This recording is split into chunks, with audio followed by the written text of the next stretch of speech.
এই বলে মেঘা দাদিমার বাকি কথা না শুনে দৌড়ে রুম থেকে বের হতে লাগলে কেউ মেঘার হাতের কবজি ধরে সামনে আনে। মেঘা যেতে চাইলে বাধা পড়ে তার হাতে। তাই কে তাকে আটকিয়েছে তা দেখার জন্য ব্যক্তিটির দিকে তাকালো। আদ্রিয়ানকে দেখে হালকা ঢোক গেল, মনে হচ্ছে এখনই খেয়ে ফেলবে। কিন্তু সে নিজেকে সামলিয়ে আদ্রিয়ানের দিকে চোখ তুলে তাকায় আর শাসনের সুরে বলে, আপনার সাহস তো কম না, আপনি আমাকে স্পর্শ করেছেন, হাত ছাড়ুন আমার। বলেই মেঘা আদ্রিয়ানের থেকে হাত ছাড়ানোর চেষ্টা করে, কিন্তু আদ্রিয়ান আরো শক্ত করে চেপে ধরে। তাতে মেঘা হালকা ব্যথাও পায়। তবুও সে নাছরবান্দা ছাড়া তাকে পেতেই হবে, তা না হলে আব্বু তো তাকে রেখেই চলে যাবে। মেঘা ছটফট করতে দেখে আদ্রিয়ান সবাইকে বলে কিছুক্ষণের জন্য বাইরে যেতে। সবাই বের হয়ে গেলে দাদিমা উঠে দরজার দিকে গিয়ে আদ্রিয়ানের দিকে তাকালো, এরপর মেঘার দিকে তাকিয়ে আবার আদ্রিয়ানের দিকে তাকালো। দাদু ভাই, মেয়েটা এখনো অবুঝ, বেশি বাড়াবাড়ি করো না, এতে হিতের বিপরীত হতে পারে, তাই যা করবে ভেবে চিন্তে করবে। এই বলেই দাদিমা বাইরে চলে যায়। আদ্রিয়ান মেঘার হাত ধরে রেখেই দরজা বন্ধ করে। এরপর মেঘাকে ড্রেসিং টেবিলের সামনে দাঁড় করায়। প্রতিবিম্বতে দুজনকেই ফুটে ওঠে। মেঘা যখন প্রতিবিম্বের দিকে তাকায় তখন দেখে আদ্রিয়ান আগে থেকে তার দিকে কেমন মায়াভরা দৃষ্টিতে তাকিয়ে আছে। মেঘা বেশিক্ষণ সেই চোখের দিকে তাকাতে পারল না, তাই অন্যদিকে দৃষ্টি দিল। তা কি যেন বলছিলে? তোমাকে স্পর্শ করার সাহস কোথায় পেলাম? বলেই আদ্রিয়ান মেঘার ঘাট থেকে চুল সরিয়ে জড়িয়ে ধরল। এরপর কানের কাছে ঠোঁট নিয়ে লো ভয়েসে বলল, আমার সাহসটা বরাবর বেশি, আর তোমার বেলাতে তো মাত্রাতিরিক্ত, তাই তোমাকে স্পর্শ করার জন্য এক্সট্রা সাহসের দরকার হয় না। আদ্রিয়ানের এরূপ কাছে আসাতে মেঘার শরীরে কম্পন সৃষ্টি হলো। কোনো মতে নিজেকে সামলিয়ে আদ্রিয়ানকে ধাক্কা মারল। হঠাৎ ধাক্কাতে আদ্রিয়ান প্রস্তুত ছিল না, তাই একটু পিছিয়ে গেল। এরপর মেঘার দিকে অবাক চোখে তাকালো। সমস্যা কি আপনার? বারবার কাছে আসছেন কেন? নাকি এখন বলবো যে আপনার ক্যারেক্টারেও সমস্যা আছে? নিশুদির সাথে বিয়ে হচ্ছে তো তাকে বিয়ে করুন, আমার পেছনে কেন পড়ে আছেন? নিত্র ভাইয়ার কথাই তাহলে ঠিক, রক্ষিতা বানাতে চাইছেন আমাকে? মেঘার এরূপ কথায় আদ্রিয়ান তার হাত মুষ্টিবদ্ধ করলো, নিজের রাগ সংবরণ করার চেষ্টায় আছে। কি হলো, এখন চুপ করে আছেন কেন? তাহলে কি এটাই ঠিক আপনি আমাকে উচ্চস্বরে একটি শব্দ হলো, যে শব্দে মেঘা কেঁপে উঠল। সাথে সাথে চোখ বন্ধ করে কানে হাত দিল। মেঘা চোখ খোলার আগেই আদ্রিয়ান মেঘার হাত ধরে টেনে নিচে নিয়ে গেল। এরপর সবার সামনে এনে দাঁড় করালো। মেঘা সামনে তাকিয়ে দেখলো এখানে প্রায় সবাই আছে। দাদিমা, পিমনি, ফুফা, নিশু আর তার সাথে নতুন 3 জনকে দেখতে পাচ্ছে, যাদের আগে দেখেছে বলে মনে হয় না। হঠাৎ করে বাম সোফায় চোখ পড়তে দেখলো তার আব্বু বসে আছে। আব্বুকে দেখে সবকিছু ভুলে গেল, আর যখনই তার আব্বুর কাছে যেতে নিবে তখনই আদ্রিয়ান ধরে ফেলে। ওই দিকে নয় সোনা, তুমি জানতে চাইছিলে না আমি নিশুকে বিয়ে করছি, আবার সেই সাথে তোমাকে রক্ষিতা বানাতে চাইছি কেন? তাহলে সেই উত্তর আগে জেনে নাও, তারপর না হয় তোমার আব্বুর কাছে যাবে। আপনার কোনো কথা শোনার আগ্রহ নেই। আব্বু যখন চলে আসছে তখন আপনি আর আমাকে আটকাতে পারবেন না। তাই নাকি? আর যদি তোমার আব্বুই তোমাকে নিতে না চায় তখন কি করবে? আব্বু কেন নিতে চাইবে না? আমার আব্বুর মেয়ে আমি, আর আমি আমার আব্বুর সাথে যেতে চাইলে অবশ্যই নেবে, তাই না আব্বু? তুমি বসে আছো কেন আব্বু? এক্ষুনি চলো, এখানে আমার দম বন্ধ লাগতেছে, আমাকে এই শয়তানটার কাছ থেকে নিয়ে যাও। মেঘার এরূপ কথা শুনে তার আব্বু বসা থেকে উঠে মেঘার আদ্রিয়ানের সামনে আসলো। এরপর মেঘার মাথায় হাত বুলিয়ে, কোনো বাবাকে দেখেছো আম্মু, যে তার মেয়ের সংসার ভাঙতে? আচ্ছা, আমাকে কি সেই রকম আব্বু মনে হয় তোমার আম্মু? মেঘার আব্বুর এরূপ কথা শুনে কিছুই বুঝলো না। এখানে সংসার ভাঙার কথা আসছে কেন আব্বু? আমি বলছি মেঘা বনু। হঠাৎ করে নিশুর কথাই তার দিকে তাকালো। আজ নিশুকে খুব সুন্দর লাগছে।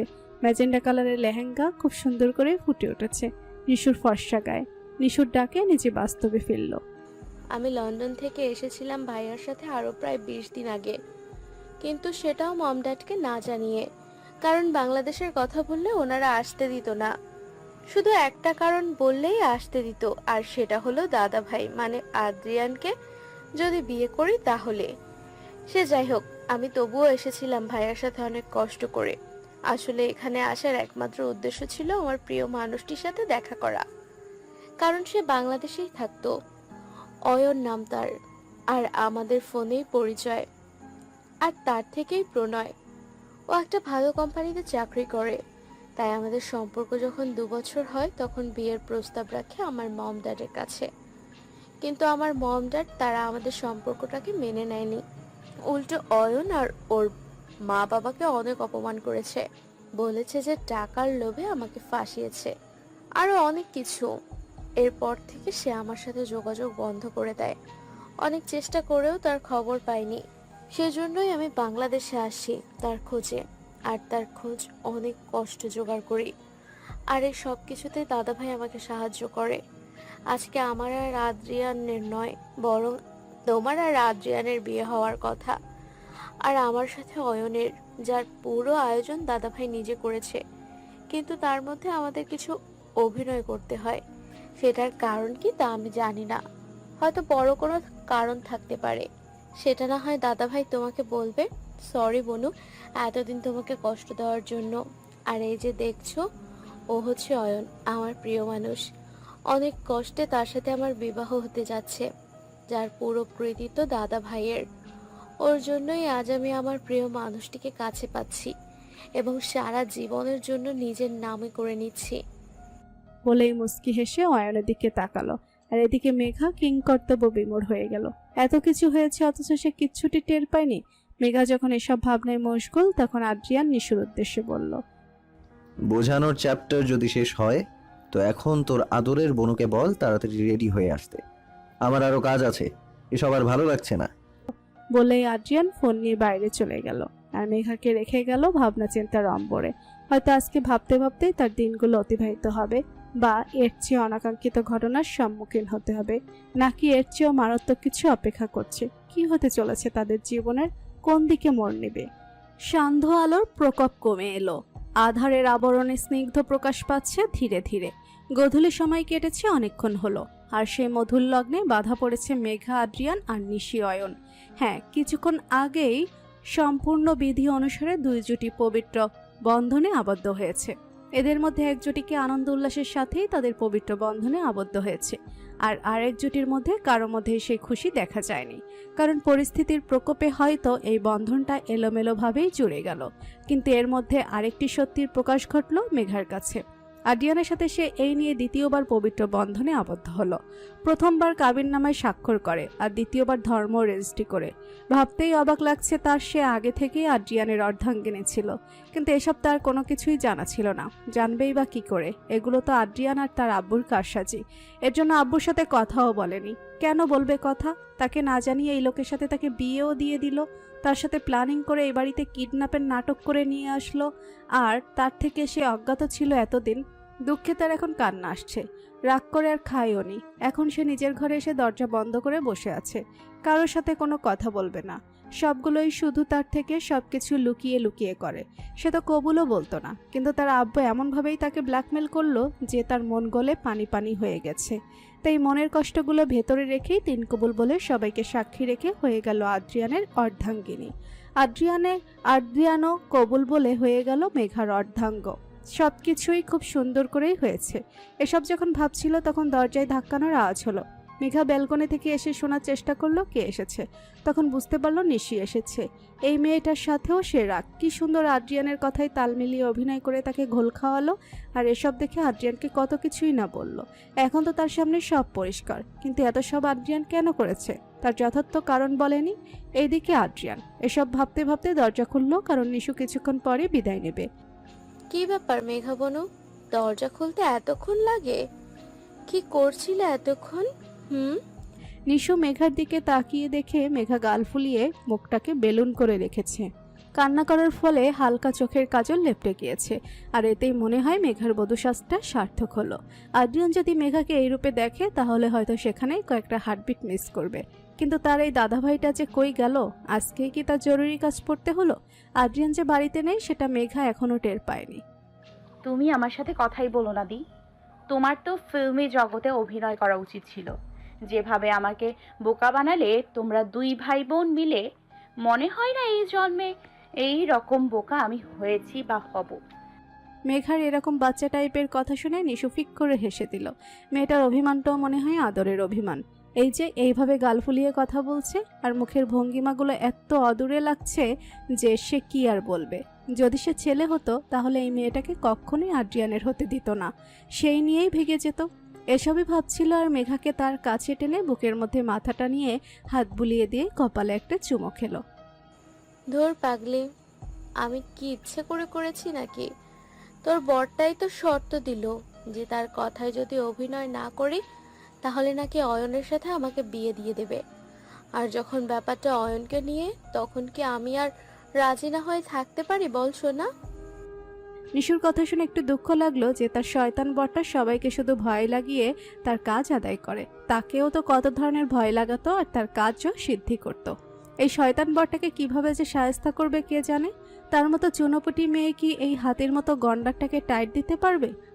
মনে হয় না পারবে। এই যে ভাবনা রানী, দাদাভাই ঠিকই বলে যে তুমি অতিরিক্ত তোমার ওই ছোট্ট মাথায় বেশি প্রেসার দাও। এটা কিন্তু ঠিক না। শোনো, তোমাকে কয়েকটা কথা বলি। তোমার বয়সটা হয়তো কম, কিন্তু সেই তুলনায় কিন্তু যথেষ্ট ম্যাচিওর। তাই আমার কথাগুলো মন দিয়ে শুনবা। নিশুর কথায় মেঘা মাথা নাড়ালো। এরপর নিশু মেঘাকে নিয়ে বেডে বসালো। মেঘার হাত দুটো নিশুর হতে মুটিয়ে নিয়ে, দাদাভাই যখন কিশোর ছিল তখন মামা মামি এক ভয়াবহ গাড়ি অ্যাক্সিডেন্টে মারা যায়। দাদাভাইয়ের পুরো পৃথিবীটা ছিল মামা মামি। যখন ওনারা মারা যায় তখন দাদাভাই অনেক ভেঙে পড়ে। এরপর নানু মাই দাদাভাইকে অনেক কষ্টে তাকে সামলায়। যখন দেখেছে দাদাভাই আস্তে আস্তে ঠিক হচ্ছে, তখন তাকে লন্ডনে পাঠিয়ে দিয়ে পড়াশোনার জন্য।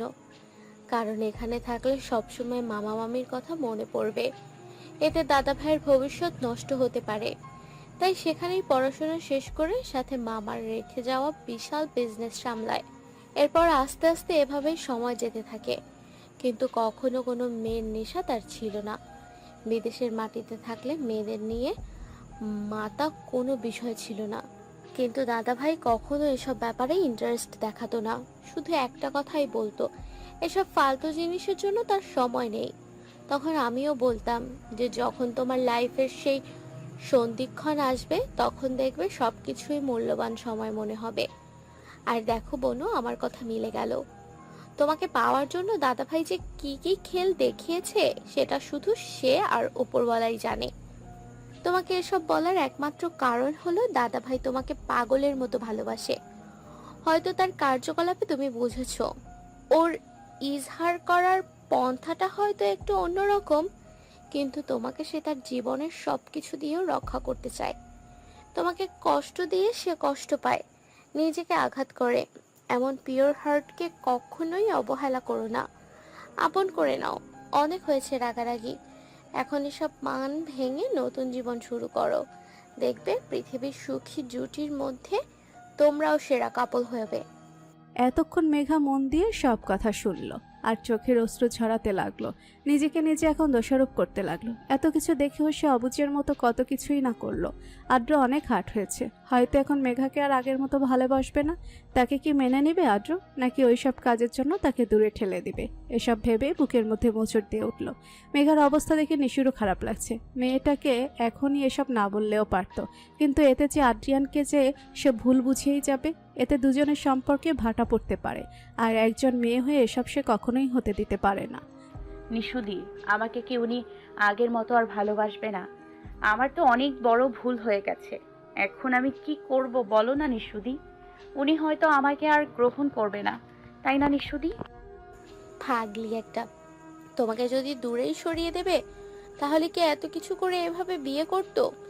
আসলে এই দাদা ভাইটাও না এমন ছোট মেয়েকে আমার ভাবে বানালো যে কি আর বলবো, খুব বড় ভুল করলো।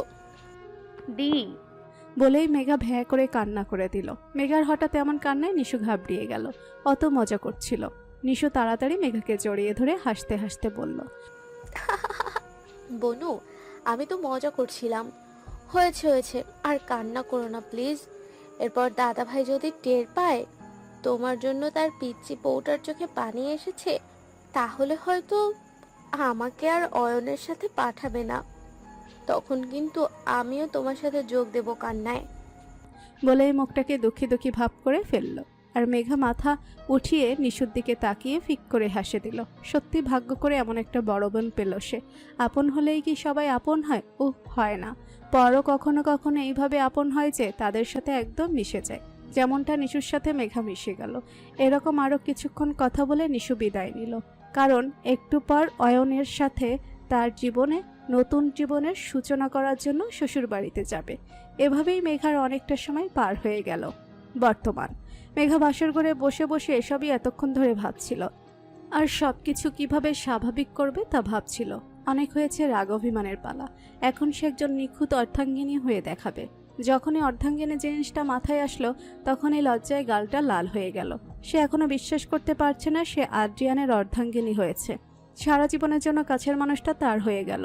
এত সুখ সুখ অনুভূতি হচ্ছে যে মেঘা মনে হয় পাগল হয়ে যাবে। প্রায় অনেকক্ষণ ধরেই মেঘা বসে আছে। দাদিমা আর তন্নি মিলে মেঘাকে বাসর ঘরে বসিয়ে গেছে। সেই রাত 10টায়, এখন বাজে রাত 1টা। হ্যাঁ, তন্নিও এসেছে। আদ্রিয়ান এই আসতে বলেছে। বান্ধবীকে পেয়ে মেঘা তো ভীষণ খুশি হয়েছিল। এরপর অনেক কথা হলো তাদের সাথে, দাদিমাও যোগ দিয়েছিল। দাদিমা এখন মেঘার সাথে আবার আগের মতো কথা বলছে, সাথে অনেক উপদেশও দিল। আর তন্নি তো অনেক গভীর গভীর কথা বলেছে যে তার কান দুটো গরম হয়ে গিয়েছিল। আল্লাহ, মেয়েটাও কি এক পিস রে বাবা! এসব ভাবতে ভাবতে যে কখন ঘুমিয়ে পড়লো খবর নেই। হঠাৎ দরজা খোলার শব্দতে মেঘার ঘুমটা হালকা হলেও চোখ জোড়া খুলতে পারল না। আদ্রিয়ান ঢুকেই দেখলো তার রুমটা পুরো ফুলের রাজ্য করে ফেলেছে। খুব সুন্দর করে রুমটা ডেকোরেট করা হয়েছে। আদ্রিয়ান রুমে ঢুকে চারিদিকে চোখ বুলিয়ে বেডের দিকে তাকালো। বেডটিকেও আলিশানভাবে ফুল দিয়ে সাজানো হয়েছে, মনে হচ্ছে পুরো একটা ফুলের বাগান। আর সেই বাগান আলোকিত করে আছে ভেতরে থাকা তার জীবনের বিশেষ ফুলটি, যে কিনা ফুলের রানী হিসেবে আছে। কিন্তু সেই রানী আপাতত ঘুম পরির সাথে ঘুমের জগতে মিশে আছে। আদ্রিয়ান সামনে আগাতে লাগলো। এরপর বেডের ঝুলে থাকা ফুলের শাড়িগুলো সরিয়ে মেঘার কাছে চুপটি করে বসলো। দেখলো মেঘা বাচ্চাদের মতো করে ঠোঁট ফুলিয়ে ঘুমিয়ে আছে। মেঘার এই বধূরূপটা আদ্রিয়ানের হার্টবিট বাড়িয়ে দিল। এত স্নিগ্ধ লাগছে তার পিচ্চি বউটাকে। হ্যাঁ, তার পিচ্চি বউ, তার জীবনের আলো এই ফুলটি। আমার পরী, আমার পিচ্ছি বউ, আমার জীবনের শ্রেষ্ঠ প্রাপ্তি, আমার স্নিগ্ধ ফুল। সকালে স্নিগ্ধ আলোড়নে চারিদিকে হিমেল বাতাস প্রবাহিত হচ্ছে। মধ্যরাতে বৃষ্টি হওয়ায় এখন চারিদিকে ফোটা ফোটা শিশিরগুলো চমৎকার রূপ নিয়েছে। আর সেই চমৎকার প্রকৃতির সাথে ফুলগুলো মেতে আছে তাদের সাথে রূপ বাড়াতে। আহা, কি সুন্দর সেই প্রকৃতির কাঁচা গন্ধ! আর সেসবের মোলায়েম গন্ধ আস্তে আস্তে মেঘার নাসান্দ্রে প্রবেশ করে। কিন্তু তার সাথে কোনো পুরুষালী গায়ের পারফিউমের তীব্র গন্ধ নাসান্দ্রে বাড়ি খাচ্ছে বারংবার। এত সব কিছুর মধ্যে কিছুতেই আর ঘুমিয়ে থাকতে পারল না। টুক করে চোখটা খুলে ফেলে। এরপর সামনে তাকাতেই দেখে কারো বস্ত্রহীন বুকে নাক বাজিয়ে শুয়ে আছে। এরপর মাথা তুলে দেখে ব্যক্তিটির মুখ দেখার চেষ্টা করে, কিন্তু সেই ব্যক্তি যে আগে থেকেই তার দিকে তাকিয়েছিল তা দেখেই দৃষ্টি সরিয়ে অন্যদিকে তাকালো। এরপর সেই ব্যক্তি থেকে ওঠার চেষ্টা করতে লাগলে পেটে অজস্র ব্যথা অনুভব করলো, তাই সাথে সাথে আহ করে উঠল। সমস্যা কি তোমার? আস্তে উঠা যায় না? আমার থেকে শুধু পালানোর ফন্দি, দেখি কোথায় লেগেছে। বলে আদ্রিয়ান যখন চাদর উঠিয়ে দেখতে নেবে তখন মেঘা লজ্জায় চাদরটা সরাতে দিল না। এতে আদ্রিয়ান কানের কাছে গিয়ে লোভ হয়েছে। গতকাল রাতেই কিন্তু সব লজ্জা দেখে নিয়েছি, এখন আর এত লজ্জা পেয়ে কি হবে? নাকি তুমি চাইছো আবার তোমার লজ্জাগুলো খুঁটে খুঁটে ভাঙাই? আদ্রিয়ানের এরূপ কথা শুনে মেঘার তো জান যায় যায় অবস্থা। কি অসভ্য লোকটা! কালকের পাগলামিগুলো কি কম ছিল যে এখন আবার? এসব ভেবেই আরো বেশি লজ্জা পেতে লাগলো আর ভাবতে লাগলো কালকের ঘটনা। গতকাল রাতে আদ্রিয়ান যখন মেঘাকে দেখতে ব্যস্ত তখন মেঘার ঘুমটা হালকা হলো। এরপর পিট পিট করে চোখ খুলে সামনে তাকিয়ে দেখলো আদ্রিয়ান মোহনীয় দৃষ্টিতে তার দিকে তাকিয়ে আছে। আর সেই দৃষ্টির দিকে বেশিক্ষণ তাকিয়ে থাকতে পারল না। তাড়াতাড়ি শোয়া থেকে উঠে আদ্রিয়ানের সম্মুখে বসলো। ততক্ষণে আদ্রিয়ানও খেয়াল করলো মেঘা জেগে আছে। মেঘাকে বউরূপে খুবই মোহনীয় লাগছে, আর ঘুম ঘুম ভাবটা এখনো কাটেনি তার, যার জন্য বাচ্চা বাচ্চা টাইপের লাগছে। আর কাজলও হালকা লেপটানো। বেশিক্ষণ এসব খেয়াল না রেখে মেঘাকে বলল শাড়ি চেঞ্জ করে ফ্রেশ হয়ে অজু করে আসতে। মেঘাও আদ্রিয়ানের কথা মতো অজু করে আসলো। আদ্রিয়ানও অন্য বাথরুমে গিয়ে ফ্রেশ হতে গেল। প্রায় 30 মিনিট পর মেঘা একদম গোসল করেই বের হয়েছে। রুমে এসে দেখে আদ্রিয়ান আগে থেকে বসে অপেক্ষা করছে তার জন্য। আদ্রিয়ান পাঞ্জাবি বদলিয়ে টি শার্ট আর ট্রাউজার পরে বসে আছে। আদ্রিয়ানও হয়তো গোসল করে এসেছে। চুলগুলো হালকা কপালে লেপটানো, খুবই স্নিগ্ধ লাগছে তার অর্ধাঙ্গকে। আদ্রিয়ান হাতের জিনিসগুলো থেকে দৃষ্টি সরিয়ে মেঘার দিকে নজর দিল। তার খুব পছন্দের শাড়ি পরেছে মেঘা। এস কালারের মধ্যে হালকা সিল্ক মিশ্রিত জর্জেটের শাড়ি, তার মধ্যে মাথায় টাওয়াল পেঁচানো, হয়তো গোসল করেছে। কপালে ফোঁটা ফোঁটা পানি এখনও লেগে আছে। কৃত্রিম শ্বাসটা নেই। মেঘা হালকা মেকআপ করেছিল আর চুলগুলো হিজাব দিয়ে বাঁধা ছিল, তাই এসব তুলতে তার তেমন কষ্ট হয়নি। আদ্রিয়ান হাতের জিনিসগুলো রেখে মেঘার কাছে গেল। এরপর নামাজের কথা বলে দুজনেই নতুন জীবনের সূচনা করতে আল্লাহর কাছে প্রার্থনা করলো, যাতে তাদের জীবনে কোনো ধরনের অশান্তি না আসে। এরপর নামাজ পড়া শেষ হলে দুজনে জায়নামাজ গুছিয়ে নিল। মেঘা আদ্রিয়ানেরটা নিয়ে নিল। এরপর দুজনের জিনিসগুলো আলমারিতে গুছিয়ে রাখলো। এরপর মেঘা যখন পেছনে ফিরবে তখন দেখে আদ্রিয়ান তার পেছনেই আছে, যার জন্য হালকা ধাক্কা খেলো। আদ্রিয়ান সেসবের তোয়াক্কা না করে মেঘাকে নিয়ে গিয়ে বেডে বসালো। এরপর মাথা থেকে ওড়না দ্বারা হিজাব বাঁধাটা খুলে নিয়ে চুলগুলো ছেড়ে দিল। মেঘার চুলগুলো অনেকটাই বড়, যার চুলগুলো বেডে ছড়িয়ে গেল। এখনো প্রায় অনেকটাই ভিজা। এই মেয়ে যদি চুল ভিজায় তাহলে আর সেই চুল সহজে শুকায়ও না। সার্ভেন্টকে দিয়ে এই মেয়ে চুল শুকাতে হতো, না হলে ঠান্ডা লেগে যেত। মেঘার আব্বু এ বিষয়ে আদ্রিয়ানকে আগেই বলে রেখেছিল, যা আদ্রিয়ান আগে থেকে একজন সার্ভেন্ট রেখেছিল মেঘার চুলের যত্ন করার। কিন্তু মেঘাকে জিনিসটি বুঝতে দেয়নি, কারণ সার্ভেন্টটিকে আগে থেকে বলা হয়েছিল যে মেঘার চুলগুলো তার খুব পছন্দের, তাই সেই সার্ভেন্টটি মেঘার চুলের সব যত্ন নেবে। এমনটাই মেঘাকে বলা হয়েছিল, যার জন্য মেঘাও হাসি মুখে তা মেনে নেয়। কারণ মেঘা নিজের চুল নিজে কখনোই যত্ন করতে পারতো না, সবসময় তার আব্বুই যত্ন করত। আদ্রিয়ান টাওয়াল নিয়ে মেঘার চুলগুলো মুছে দিচ্ছে। মেঘা যখন এসব দেখলো তখন সাথে সাথে সরে গিয়ে, আমাকে দিন, আমি মুছে নিচ্ছি। মেঘার এরূপ কথা শুনে আদ্রিয়ান ভুরু কুঁচকে ব্যঙ্গ করে বলল, আমাকে দিন, আমি মুছে নিচ্ছি। হ্যাঁ, আগে তো তুমিই মুছতে। বাচ্চা বাচ্চার মতো থাকো, এত পাকনামি করতে কে বলেছে? আদ্রিয়ানের এরূপ ব্যঙ্গার্থক কথা শুনে মেঘার তো চোখ কপালে। কি বলে এই লোক, আমি বাচ্চা? মেঘা উঠা থেকে সরিয়ে সামনে আদ্রিয়ানের দিকে তাকিয়ে কোমরে হাত দিয়ে এক হাত উঁচু করে শাসিয়ে, কি বললেন আমি বাচ্চা? আমি বাচ্চা হলে আপনি তো বুইড়া, আর বাচ্চা হলে বিয়ে করেছেন কেন? আপনার মতো বুড়ি দেখেই বিয়ে করতেন। জোরে জোরে এসব বলে মেঘা হাঁপাতে লাগলো। আর হঠাৎ মেঘার এরূপ কাণ্ডে আদ্রিয়ানের পেট ফেটে হাসি আসছিল। যাই হোক, বউটা তার ঝগড়া করতেও জানে, আর একটু খেপালে মন্দ হয় না। কি বললে? আমি বুইড়া? আরে আমার পিছনে মেয়েদের লাইন লেগে যায়, কারো প্রেমিক হওয়ার জন্য, কারো জামাই হওয়ার জন্য, আর কারো কত কি। নিতান্তই আমি ভদ্র ছেলে, তাই ও সবে চোখ যায়নি। এখন মনে হচ্ছে ওইগুলোকে সাঁই দিয়ে ভালো হতো, আজকে এই বাচ্চার কথাগুলো শুনতে হতো না। আদ্রিয়ানের কথা শুনে মেঘার আগুনের মধ্যে ঘি ঢালার কাজ হলো। আপনি ওই মেয়েদের সাই দেবেন? হ্যাঁ, সাই দেবো না কেন? নিজের বউ যখন বুইড়া বলে তখন তো আমার মতো বুড়ি দেখেই মেয়েদের পিছনে ছুটতে হবে। বউয়ের আদেশ বলে কথা, মানতে তো হবে।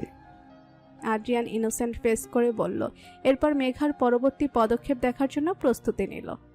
ঠিক আছে, যান আপনি আপনার পছন্দের মেয়ের কাছে। ধুর, থাকবই না এখানে।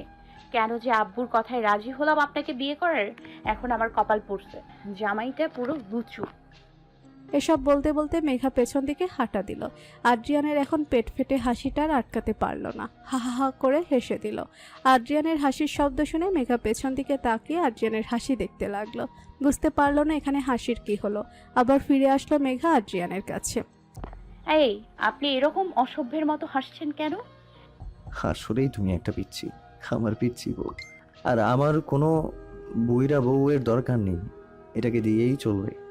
এত কষ্ট করে এটাকে আমার নিকটে আনলাম, 3 মাস ধৈর্য ধরে কাছে এনেও দূরে সরিয়ে রাখলাম, সব কি এমনি এমনি? এই পিচ্ছি বউটা আমার কাছে সব কিছুর থেকে অনেক দামি, নিজের প্রাণ থেকেও বেশি।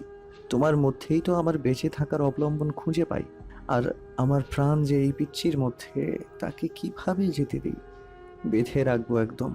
আর আমার থেকে দূরে যেতে চাইলে তোমাকেও শেষ করব, আর আমি নিজেও শেষ হয়ে যাব। কিন্তু কখনো তোমাকে আমার কাছ থেকে যেতে দিব না।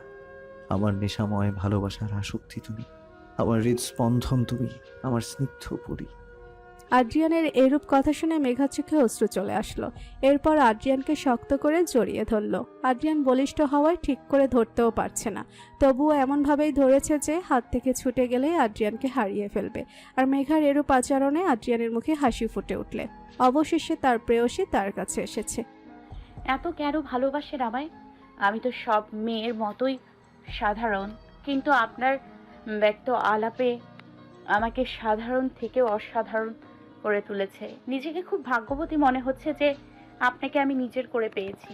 আমিও যে আপনাকে নিজের সবটা দিয়েই আসক্তি হয়েছি। আদ্র, নেশাময় ভালোবাসার আসক্তিতে যে আমিও খুব জটিলভাবে আপনার সাথে মিশে গেছি আদ্র। অবশেষে সেই ক্ষণ আসলো। মেঘার মুখ থেকে সেই বাক্যগুলো বের হলো, যে বাক্যগুলো শোনার জন্য এতগুলো দিন অপেক্ষা করেছে। আজকে তার উদ্দেশ্য সফল হয়েছে। পেরেছে সে তার আসক্তিকে নিজের প্রতি আসক্ত করতে। আদ্রিয়ান মেঘাকে সেই অবস্থাতেই কোলে উঠিয়ে আদ্রিয়ান রুমের সাথে অ্যাটাচ করে মিনি টারেচে গেল। ওইখানে সুন্দর করে ফুল দিয়ে ডেকোরেট করা দোলনা ছিল। মেঘাকে কোলে করে নিয়ে ওইখানে গিয়ে বসলো। রাতের আকাশে চাঁদ উঠলেও মেঘার আনাগোনা করছে স্তম্ভে স্তম্ভে। হয়তো একটু পর বৃষ্টি আসবে। ঠান্ডা বাতাসে দুই মানবীর শরীরে শীতল হাওয়া লেগে গেল। মেঘার হঠাৎ করে এরূপ আবহাওয়ায় শীত লাগছে, তাই একটু কেঁপে উঠল। আজ বৃষ্টিতে ভিজলে কেমন হবে স্নিগ্ধপুরী? আজকে আবহাওয়াটা দেখেছো? একদম আমার পছন্দের। চাঁদ, মেঘ, ঠান্ডা হাওয়া সবই মিলেমিশে একাকার। আর এই মিশ্রিত রূপেই আমার বুকে এসে এই যে তুমিও তোমার অব্যক্ত অনুভূতি ব্যক্ত করেছো, তাতে আমিও এই প্রকৃতির বিস্তৃত অনুভূতির সাথেও একাকার হচ্ছি। তুমি কি শুনতে পারছো এই অস্বাভাবিক স্পন্দনের গতিগুলো স্নিগ্ধপুরী? আদ্রিয়ানের এরূপ কথা শুনে মুখ তুলে তাকালো। এরপর আদ্রিয়ানের দিকে তাকিয়ে আবার আকাশের ওই হালকা মেঘে ঢেকে যাওয়া চাঁদটাকে দেখলো। সত্যি আজ প্রকৃতিটা খুবই মোহনীয়। এরপর আদ্রিয়ানের দিকে তাকালো। হঠাৎ করে ফোঁটা ফোঁটা বৃষ্টি শুরু হলো। আস্তে আস্তে তার প্রকোপ বাড়াতে লাগলো। আর সেই বৃষ্টির প্রকোপে দুই মানবী ভিজতে লাগলো। আদ্রিয়ান দেখলো মেঘার শরীর অলরেডি ভিজে গেছে, কারণ সে একটা জর্জেটের শাড়ি পরেছিল, যা এখন শরীরের সাথে লেপ্টে আছে। এসব দেখে আদ্রিয়ান একটা ঢোক গেল। এরপর মেঘার দিকে হাত বাড়িয়ে কপালে পড়ে থাকা চুলগুলো কানের পেছনে গুজে দিল। এরপর লো ভয়েসে, আজ যদি নিষিদ্ধ কিছু করি তাহলে কি খুব ক্ষতি হয়ে যাবে স্নিগ্ধপুরী? আদ্রিয়ানের এরূপ কথাতে মেঘার সারা শরীর কেঁপে উঠল। আদ্রিয়ানকে ধরা হাতগুলো আরো শক্ত করে ধরলো মেঘা। মাথা নিচু করে থাকলো মেঘা, কিছুই বলল না। মেঘাকে কোনো কিছু বলতে না দেখে আদ্রিয়ান আর কিছু বলে না। ডোন্ট ওয়ারি জান, তোমার অনুমতি ব্যতীত কখনোই তোমার সামনে নিষিদ্ধ ইচ্ছেগুলো প্রকাশ করব না। বলেই যখন আদ্রিয়ান মেঘাকে নিয়ে উঠতে চাইল, তখন মেঘা আদ্রিয়ানের বুক খামছে ধরলো। আদ্রিয়ানকে কোলে থাকা অবস্থাতেই জড়িয়ে ধরলো। আদ্রিয়ান মেঘার পজিটিভ সাইন দেখে কানের কাছে বলল, পিচ্ছি বউ, এবার তোমার কি হবে? ধরা তো দিয়ে দিলে, এখন আমার পাগলামিগুলো সামলানোর দায়িত্বভার তোমার জান। এরূপ কথা বলেই আদ্রিয়ান মেঘাকে কোলে নিয়ে বেড়ে গেল। এরপর মেঘার কপালে এক কিস করে তার অব্যক্ত অনুভূতিগুলো ধীরে ধীরে বাড়াতে লাগলো। আর তার সাথে বাড়তে লাগলো দুই মানবীর স্পর্শ কাতরে কিছু সুখময় ধ্বনি, যা দেওয়ালের মধ্যেই বাড়ি খেতে লাগলো। প্রকৃতিও তাদের সুখময় অনুভূতির মাঝে সাক্ষী হয়ে থাকলো। আজ মেঘা আদ্রিয়ানের রিসেপশন। বাড়িটিকে খুব সুন্দর করে রাজকীয়ভাবে সাজানো হয়েছে। যেহেতু বিয়েটা তেমন ধুমধাম করে হয়নি, তাই রিসেপশনটা বড় করে হচ্ছে। এতে অবশ্য আদ্রিয়ান দ্বিমত পোষণ করেছিল। অনুষ্ঠান ঘরোয়াভাবে করতে চেয়েছিল, কিন্তু দাদিমা আর মেঘার আব্বু বড় করে অনুষ্ঠান করতে চাইল, কারণ তাদেরও ইচ্ছা আছে।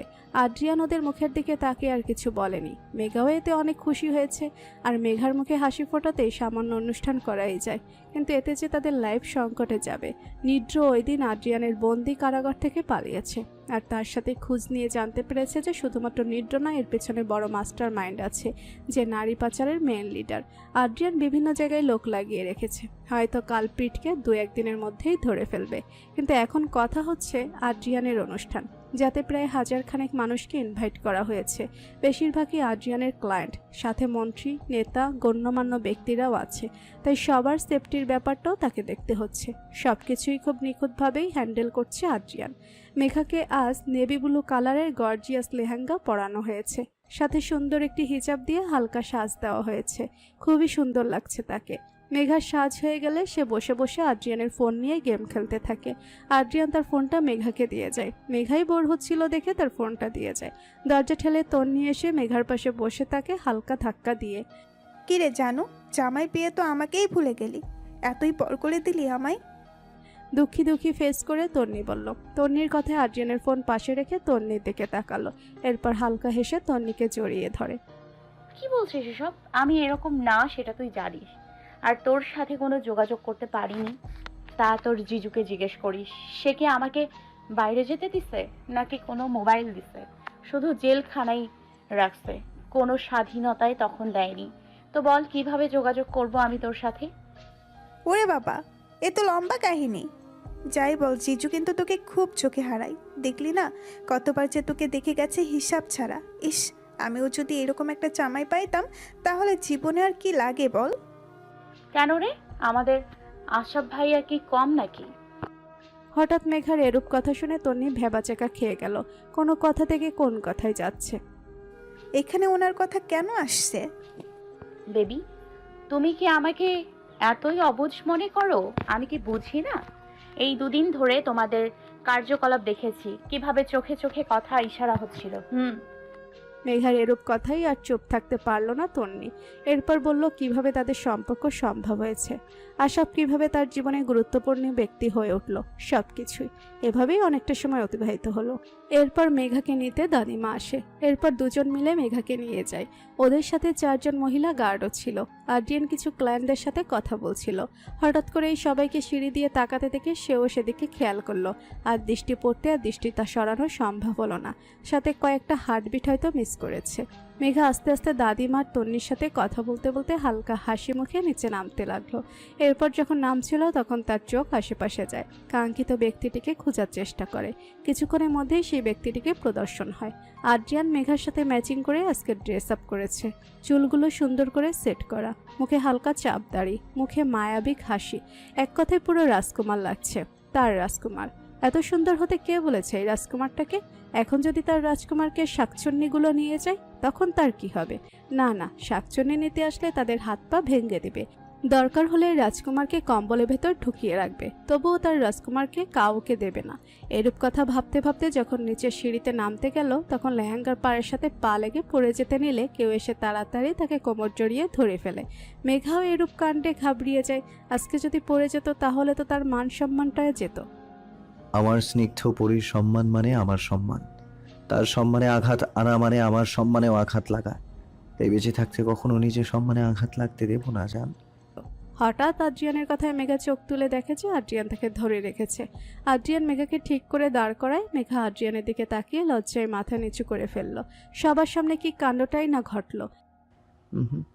এই লজ্জা শুধু আমার জন্য, বাইরের কেউকে এই লজ্জা দেখানোর অধিকার আমি তোমাকে দেইনি মেঘু। এসব কথা বলেই আদ্রিয়ান হাত বাড়িয়ে দিল। মেঘাও মুচকি হেসে আদ্রিয়ানের হাতে হাত রাখলো। এরপর দুজনই হেঁটে মেইন স্টেজে যেতে লাগলো। আর সবাই ফুল দিয়ে তাদের যাত্রাপথগুলো ফুলের বর্ষণ সৃষ্টি করলো। মেঘার নিজেকে খুব ভাগ্যবতী মনে হচ্ছে, এত সুখ সুখ লাগছে যে কি আর বলবে। এরপর মেঘাও আদ্রিয়ান স্টেজে উঠে বসলো। সবাই একে একে ওদেরকে শুভেচ্ছা দিতে লাগলো। এভাবেই আনন্দ উল্লাসে অনুষ্ঠান শেষ হলো। আজ আদ্রিয়ান ও দাদিমার জন্য নাস্তা বানাচ্ছে মেঘা। আদ্রিয়ান অবশ্য ঘুমে। মেঘা সকাল সকাল উঠে গোসল করে কিচেনে চলে আসছে। সার্ভেন্টরা মানা করে সত্ত্বেও সে কোনো বারণ শুনেনি। আদ্রিয়ান যদি দেখে যে মেঘা কিচেনে তাহলে হয়তো হুলস্থুল কাণ্ড বাঁধাবে। কি এক অবস্থা! সেসবকে তোয়াক্কা না করে নিজের মতো নাস্তা বানাতে লাগলো। এতদিন এই বাড়িতে থেকে আদ্রিয়ানের পছন্দ অপছন্দ সবই সে আগে থেকে জেনে নিয়েছে। সাথে কিভাবে রান্না করতে হয় তাও সেফ থেকে শিখে নিয়েছে সবার অগোচরে। মাঝে মাঝে রান্না করতো সে আদ্রিয়ানের জন্য। আদ্রিয়ান হয়তো বিষয়টা জানতো, তাই মাঝে মাঝে সার্ভেন্টদের সাথে রাগারাগি করতো কেন মেঘা কিচেনে যায়। সেই বিষয়গুলো মেঘা জানতো না। কিন্তু পরে রেণুখালাই কথায় কথায় মেঘাকে বলে। মেঘা এসব শুনে তেমন কোনো পাত্তা দিল না। সে তার মন চাইলেই রান্না করত। রান্নাটা তার এখন প্রিয় কাজের মধ্যে অন্তর্ভুক্ত হয়েছে। কিরে বুড়ি, তুই এত সকালে এখানে কি করিস? উমা, এ কি এলাহি কাণ্ড! এত কিছু রান্না করতে কি তুই একা করেছিস? হঠাৎ করে দাদিমার কণ্ঠ শুনে চমকে উঠল। আর সেই সময় ডিম অমলেট করার জন্য তেলে দিচ্ছিল। তেল গরম হওয়ায় অসতর্কতার জন্য তেল ছিটকে হাতে পড়ল। হালকা আহ করে আওয়াজ করলো, যা দাদিমার কানে পৌঁছালো। কে, হাত পুড়ে ফেলেছিস নাকি? দেখি দেখি। দাদিমা যখনই মেঘার হাত ধরতে যাবে তখনই হাত পেছনে নিয়ে, আরে দাদিমা, আমার কিছু হয়নি। তুমিই তো হঠাৎ করে এসে আমাকে চমকে দিলে, তার জন্যই তো আমি ভয় পেয়ে আওয়াজ করলাম। ইস, আমারও বুদ্ধি লোপ পেয়েছে। বেশি ভয় পাইয়ে দিয়েছি আমার বুড়িটাকে, তাই না? আমি খুব সরি রে বুড়ি। দাদিমার এরূপ কথাতে ফিক করে হেসে দিল। দাদিমা, আজ কিন্তু বিয়ের আমার প্রথম রান্না। তোমার নাতি তো আমাকে এখানে আসতেই দেয় না, বলে কি না আমি নাকি এখনো অনেক পিচ্ছি, এসব নাকি আমি সামলাতে পারবো না। তোমার নাতি তো আর জানে না মেঘা কি। বলেই মুখটাকে বিকৃত করে আবার দাদিমার দিকে তাকালো। দাদিমা মেঘার কথায় খুব মজা পেল। ঠিক বলেছিস, তোর দাদা শ্বশুরও আমাকে একদম চোখে হারাতো, কোনো কাজই করতে দিত না। কাজ করার বয়স নাকি তখন আমার হয়নি, অথচ বাবার সংসারে আমি পুরো পরিবারের জন্য রান্না করতাম। ছোট ছিলাম ঠিকই, তবুও সব কাজই করতে পারতাম, সে কথা তোর দাদা বুঝতেও। বড্ড অভিমান করে বলল দাদিমা। ওদের কেমিস্ট্রি দেখেই বোঝা যাচ্ছে তারা একে অপরকে কতটা ভালোবাসতো। এই যে দাদা নেই, তবুও দাদিমা নিঃসংকোচে ওনার কথা বললে প্রফুল্ল হয়ে বলে, যেন এখনো সদ্য ফোটা প্রেম আবেগ। কত নিখুঁত সে অনুভূতিগুলো। দাদিমা দাদুমণিকে খুব ভালোবাসো তাই না? সে আর বলতে, তোর দাদুমণি যা রাগী আর গম্ভীর ছিল, সবসময় আমাকে বকার উপরেই রাখতো, কিন্তু খুব ভালোবাসতো আমায়, কখনো কোনো দুঃখই আসতে দেয়নি। কিন্তু হঠাৎ করেই মানুষটা আমাকে ফেলে চলে গেল, আর রেখে গেল তার দুই অংশকে, যাদের দিকে তাকিয়েই আমার দিন কাটতে লাগলো। এরপর একদিন আমার ছেলে আর ছেলের বউ চলে গেল, আমাকে ছেড়ে রেখে গেল তাদের সন্তানকে। এরপর থেকেই সেই আমার একমাত্র অবলম্বন হয়ে গেল। দাদিমার কথা শুনে মেঘার চোখে পানি চলে আসলো। আসলে এই জীবনযুদ্ধে সবাই সংগ্রাম করছে, কেউ বেশি তা কেউ কম, কিন্তু তবুও সংগ্রাম করে যাচ্ছে। মেঘা নিজেকে সামলাতে না পেরে দাদিমাকে জড়িয়ে ধরে কান্না করতে লাগলো। আসলে তার কেন জানি খুব খারাপ লাগছে। দাদিমা মেঘাকে শান্ত হতে বলে মজার মজার কথা শোনাতে লাগলো, যেন মেঘার মন খারাপ না হয়। এমনিতেই সামনে পরীক্ষা, তার মধ্যে এত কিছু ঘটলো যার জন্য মন অন্যদিকে গেলে হয়তো তা পড়াশোনাতে ইফেক্ট পড়তে পারে। মেঘা কফি নিয়ে রুমে ঢুকে দেখলো আদ্রিয়ান বেডে নেই। ওয়াশরুম থেকে পানির শব্দে বুঝতে পারলো যে আদ্রিয়ান ফ্রেশ হচ্ছে। কফির কাপটি টেবিলে রেখে বেড গুছাতে লাগলো। মেঘা যখন বেড গোছাতে ব্যস্ত, তখন আদ্রিয়ান ওয়াশরুম থেকে বের হয়ে তোয়ালে দিয়ে চুলগুলো মুছতে লাগলো। এরপর সামনে তাকিয়ে দেখলো তার পিচ্চি বউটা খুব মনোযোগ দিয়ে কাজ করছে। মেঘার কোমরের ঠিক উপরের দিকে শাড়ির কিছু অংশ নিচে নেমে যাওয়ায় কোমর স্পষ্ট দেখা যাচ্ছে, যেখানে আদ্রিয়ানের ভালোবাসার দুই একটা চিহ্ন ভেসে আছে। মেয়েটা যে তার পাগলামিগুলো হাসি মুখে মেনে নেয়, এতেই যেন আদ্রিয়ানের মন পুলকিত হয়। ভালোবাসার মানুষ যদি নিজেকে প্রিয় ব্যক্তির সান্নিধ্য মিশে যায়, তখন পৃথিবীর সবচেয়ে সুখী ব্যক্তি হিসেবে গণ্য হয়। আদ্রিয়ান মোহনীয় দৃষ্টিতে তাকিয়ে ধীরে ধীরে এগোতে লাগলো। মেঘা যখন বেড গোছানো শেষ হয়, তখন নিচে নেমে যেই ঘুরতে যাবে, তখনই আদ্রিয়ানের সাথে ধাক্কা খেয়ে পিছলে পড়ে যায়। সাথে বাঁচার জন্য যখন আদ্রিয়ানের শার্ট আর কিছু অংশ ধরে, তখন আদ্রিয়ানও মেঘার টানে তার উপর পড়ে যায়, আর তাতে দুজনেরই ওষ্ঠ মিলিত হয়। মেঘা চোখ বড় বড় করে আদ্রিয়ানের দিকে তাকিয়ে থাকে। কি হলো ব্যাপারটা তা বুঝছে কিছু সেকেন্ড লাগে। যখন বুঝতে পারে, তখন আদ্রিয়ানকে সরাতে চাইলে আদ্রিয়ান সরে না, বরং মেঘাকে আরেকটু শক্ত করে চেপে নিজের সাথে একদম মিশিয়ে নিয়ে কিছুক্ষণ মিষ্টিমুখ করতে থাকে। এইভাবে 5 মিনিট করার পর আদ্রিয়ান মেঘার ওষ্ঠ ছেড়ে কপালে গভীরভাবে একটি কিস করে। আচ্ছা স্নিগ্ধ পরি, তোমার মুখে এত মিষ্টি কেন? যার স্বাদ, যার মিষ্টির স্বাদ বারবার গ্রহণ করলেও আরও গ্রহণ করতে ইচ্ছে করে। আদ্রিয়ানের এরূপ কথা শুনে মেঘা ভীষণ লজ্জা পায়। লজ্জায় মুখে রক্তিম আভা ফুটে ওঠে। তোমার লজ্জা রাঙা ওই রক্তিমা ভাব আমাকে পাগল করে দেয় জান। কিভাবে সামলাবো নিজেকে আমি, বলো তো? না, তুমি আমাকে ঠিক থাকতে দিলে না। এই পাগলের পাগলামিগুলো এখন সামলাও। বলেই আদ্রিয়ান মেঘার ঘাড়ে মুখ গুছল। মেঘার শরীরে শীতল স্রোতের মতো শিহরণ বয়ে গেল। আদ্রিয়ান তার স্পর্শগুলো যখন আরো গভীর করতে লাগলো, তখন মেঘা তার হাত দিয়ে আদ্রিয়ান চুল খামচে ধরতে নিলে তীব্র হাতের ব্যথায় আহ করে উঠল। আদ্রিয়ান হঠাৎ মেঘার এরূপ শব্দে মাথা তুলে মেঘার দিকে তাকিয়ে দেখলো মেঘার চোখে পানি। তার জানকে কি খুব কষ্ট দিয়ে ফেললো? কি হয়েছে জান? কোথায় ব্যথা পেয়েছো? বলেই মেঘাকে চেক করতে লাগলো। আদ্রিয়ানের এরূপ কাণ্ডে মেঘা তাড়াতাড়ি হাতটা শাড়ির নিচে লুকিয়ে ফেললো, যা আদ্রিয়ানের চোখ আড়াল হয়নি। আদ্রিয়ান খুঁজা বন্ধ করে মেঘার দিকে তাকালো। হাতে কি হয়েছে তোমার মেঘ? দেখি, দেখাও। আদ্রিয়ানের কথায় মেঘা উঠে বসলো। এরপর কেবলাকান্তের মতো একটা হাসি দিয়ে, আরে কি হবে হাতে? কিছু হয়নি, সত্যি বলছি। আমি তোমাকে হাত দেখাতে বলেছি। কিছু হয়নি। আচ্ছা, আপনার কফি তো ঠান্ডা হয়ে গেছে। এত কষ্ট করে আপনার জন্য কফি করলাম, আর দেখেন এখন ঠান্ডা হয়ে গেছে। তুমি কার পারমিশন নিয়ে কিচেনে গিয়েছো? আদ্রিয়ানের কঠিন বাক্যের কথা শুনে মেঘা ঢোক গেল। কি হলো? আমি কিছু জিজ্ঞেস করেছি। কার পারমিশন নিয়ে তুমি কিচেনে গিয়েছিলে বলো? চিৎকার করে জিজ্ঞেস করা মেঘা কেঁপে উঠল। আদ্রিয়ানের দিকে তাকিয়ে দেখলো তার চোখ থেকে ক্রোধ ঝরছে। মনে হচ্ছে সেই ক্রোধে মেঘাকে অতল সাগরে ভাসিয়ে দেবে। না মানে আসলে। কি মানে আসলে করছো? দেখে হাত দেখাও। বলেই যখন আদ্রিয়ান মেঘার হাত ধরতে যাবে, অমনি মেঘা হাত আবার লুকানোর ব্যর্থ চেষ্টা করলো, কিন্তু শেষ রক্ষে আর হলো না। আদ্রিয়ান জোর করে হাতটিকে সামনে এনে দেখলো ডান হাতের উপরে চামড়ায় দুটো মাঝারি আকারের ফুসকা পড়েছে, জায়গাগুলো কালো হয়েছে। এই মেয়ে ব্যথা নিয়ে এতক্ষণ দিব্যি বসেছিল। আদ্রিয়ান তাড়াতাড়ি নিজের পার্সোনাল ওষুধের ওয়ার্ড্রপ থেকে বার্নক্রিম নিয়ে মেঘাকে বেডে বসিয়ে যত্ন সহকারে লাগিয়ে দিতে লাগলো। যখনই মেঘা ব্যথায় কেঁপে উঠছে তখনই আদ্রিয়ান ফু দিতে লাগলো, কিন্তু আদ্রিয়ান একবারও মেঘার দিকে তাকায়নি। এই মেয়ে সবসময় তার অবাধ্য হয়, বেশি লাই দেওয়াতে মাথায় উঠে নাচছে। আদ্রিয়ান মেডিসিন লাগিয়ে মেঘার সাথে কোনো কথা না বলেই ওয়াশরুমে গিয়ে একদম অফিসে যাওয়ার জন্য তৈরি হয়ে বের হলো। এরপর ল্যাপটপ আর ফাইল নিয়ে বের হয়ে গেল। মেঘার দিকে ফিরেও তাকালো না। মেঘা এতক্ষণ বসে বসে আদ্রিয়ানের কাণ্ডগুলো দেখছিল। আদ্রিয়ান কি তার সাথে রাগ করেছে? রাগ তো করারই কথা, বারবার অবাধ্য হচ্ছে। কিন্তু তারও তো ইচ্ছে হয় আদ্রিয়ানের জন্য কিছু করতে, কিন্তু আদ্রিয়ান যা পজিটিভ, মনে হয় না মেঘার এই জীবনে নিজ ইচ্ছে মতো কিছু করতে দেবে। এসব ভাবতে ভাবতে হঠাৎ করে হুঁশ আসলো যে আদ্রিয়ান তো রুম থেকে বের হয়ে নিচে গেল। মেঘার বানানো নাস্তা করলে আদ্রিয়ান আর রাগ করে থাকতেই পারবে না। তো এসে তাড়াতাড়ি করে নিচে নেমে দেখলো সার্ভেন্টরা সবাই মাথা নিচু করে আছে, কিন্তু আদ্রিয়ানকে কোথাও দেখতে পেল না। এরপর সার্ভেন্টদের জিজ্ঞেস করলো তারা সবাই এখানে মাথা নিচু করে দাঁড়িয়ে কেন। তখন একজন উত্তর দিল যে মেঘাকে কিচেনে আসতে দেওয়ার জন্য তাদের এই মান্থের স্যালারি কেটে দেওয়া হয়েছে, যার জন্য সবাই এভাবে দাঁড়িয়ে আছে। এরূপ কথা শুনে মেঘার মনটা ভীষণ খারাপ হয়ে গেল। আদ্রিয়ান তার উপর করার রাগ এই মাসুম সার্ভেন্টদের উপর ফেলছে। তাদের তো কোনো দোষ নেই, দোষ তো মেঘার। শাস্তি দিলে তাকে দেবে, কিন্তু না, তার কাজ তো বাঁকা।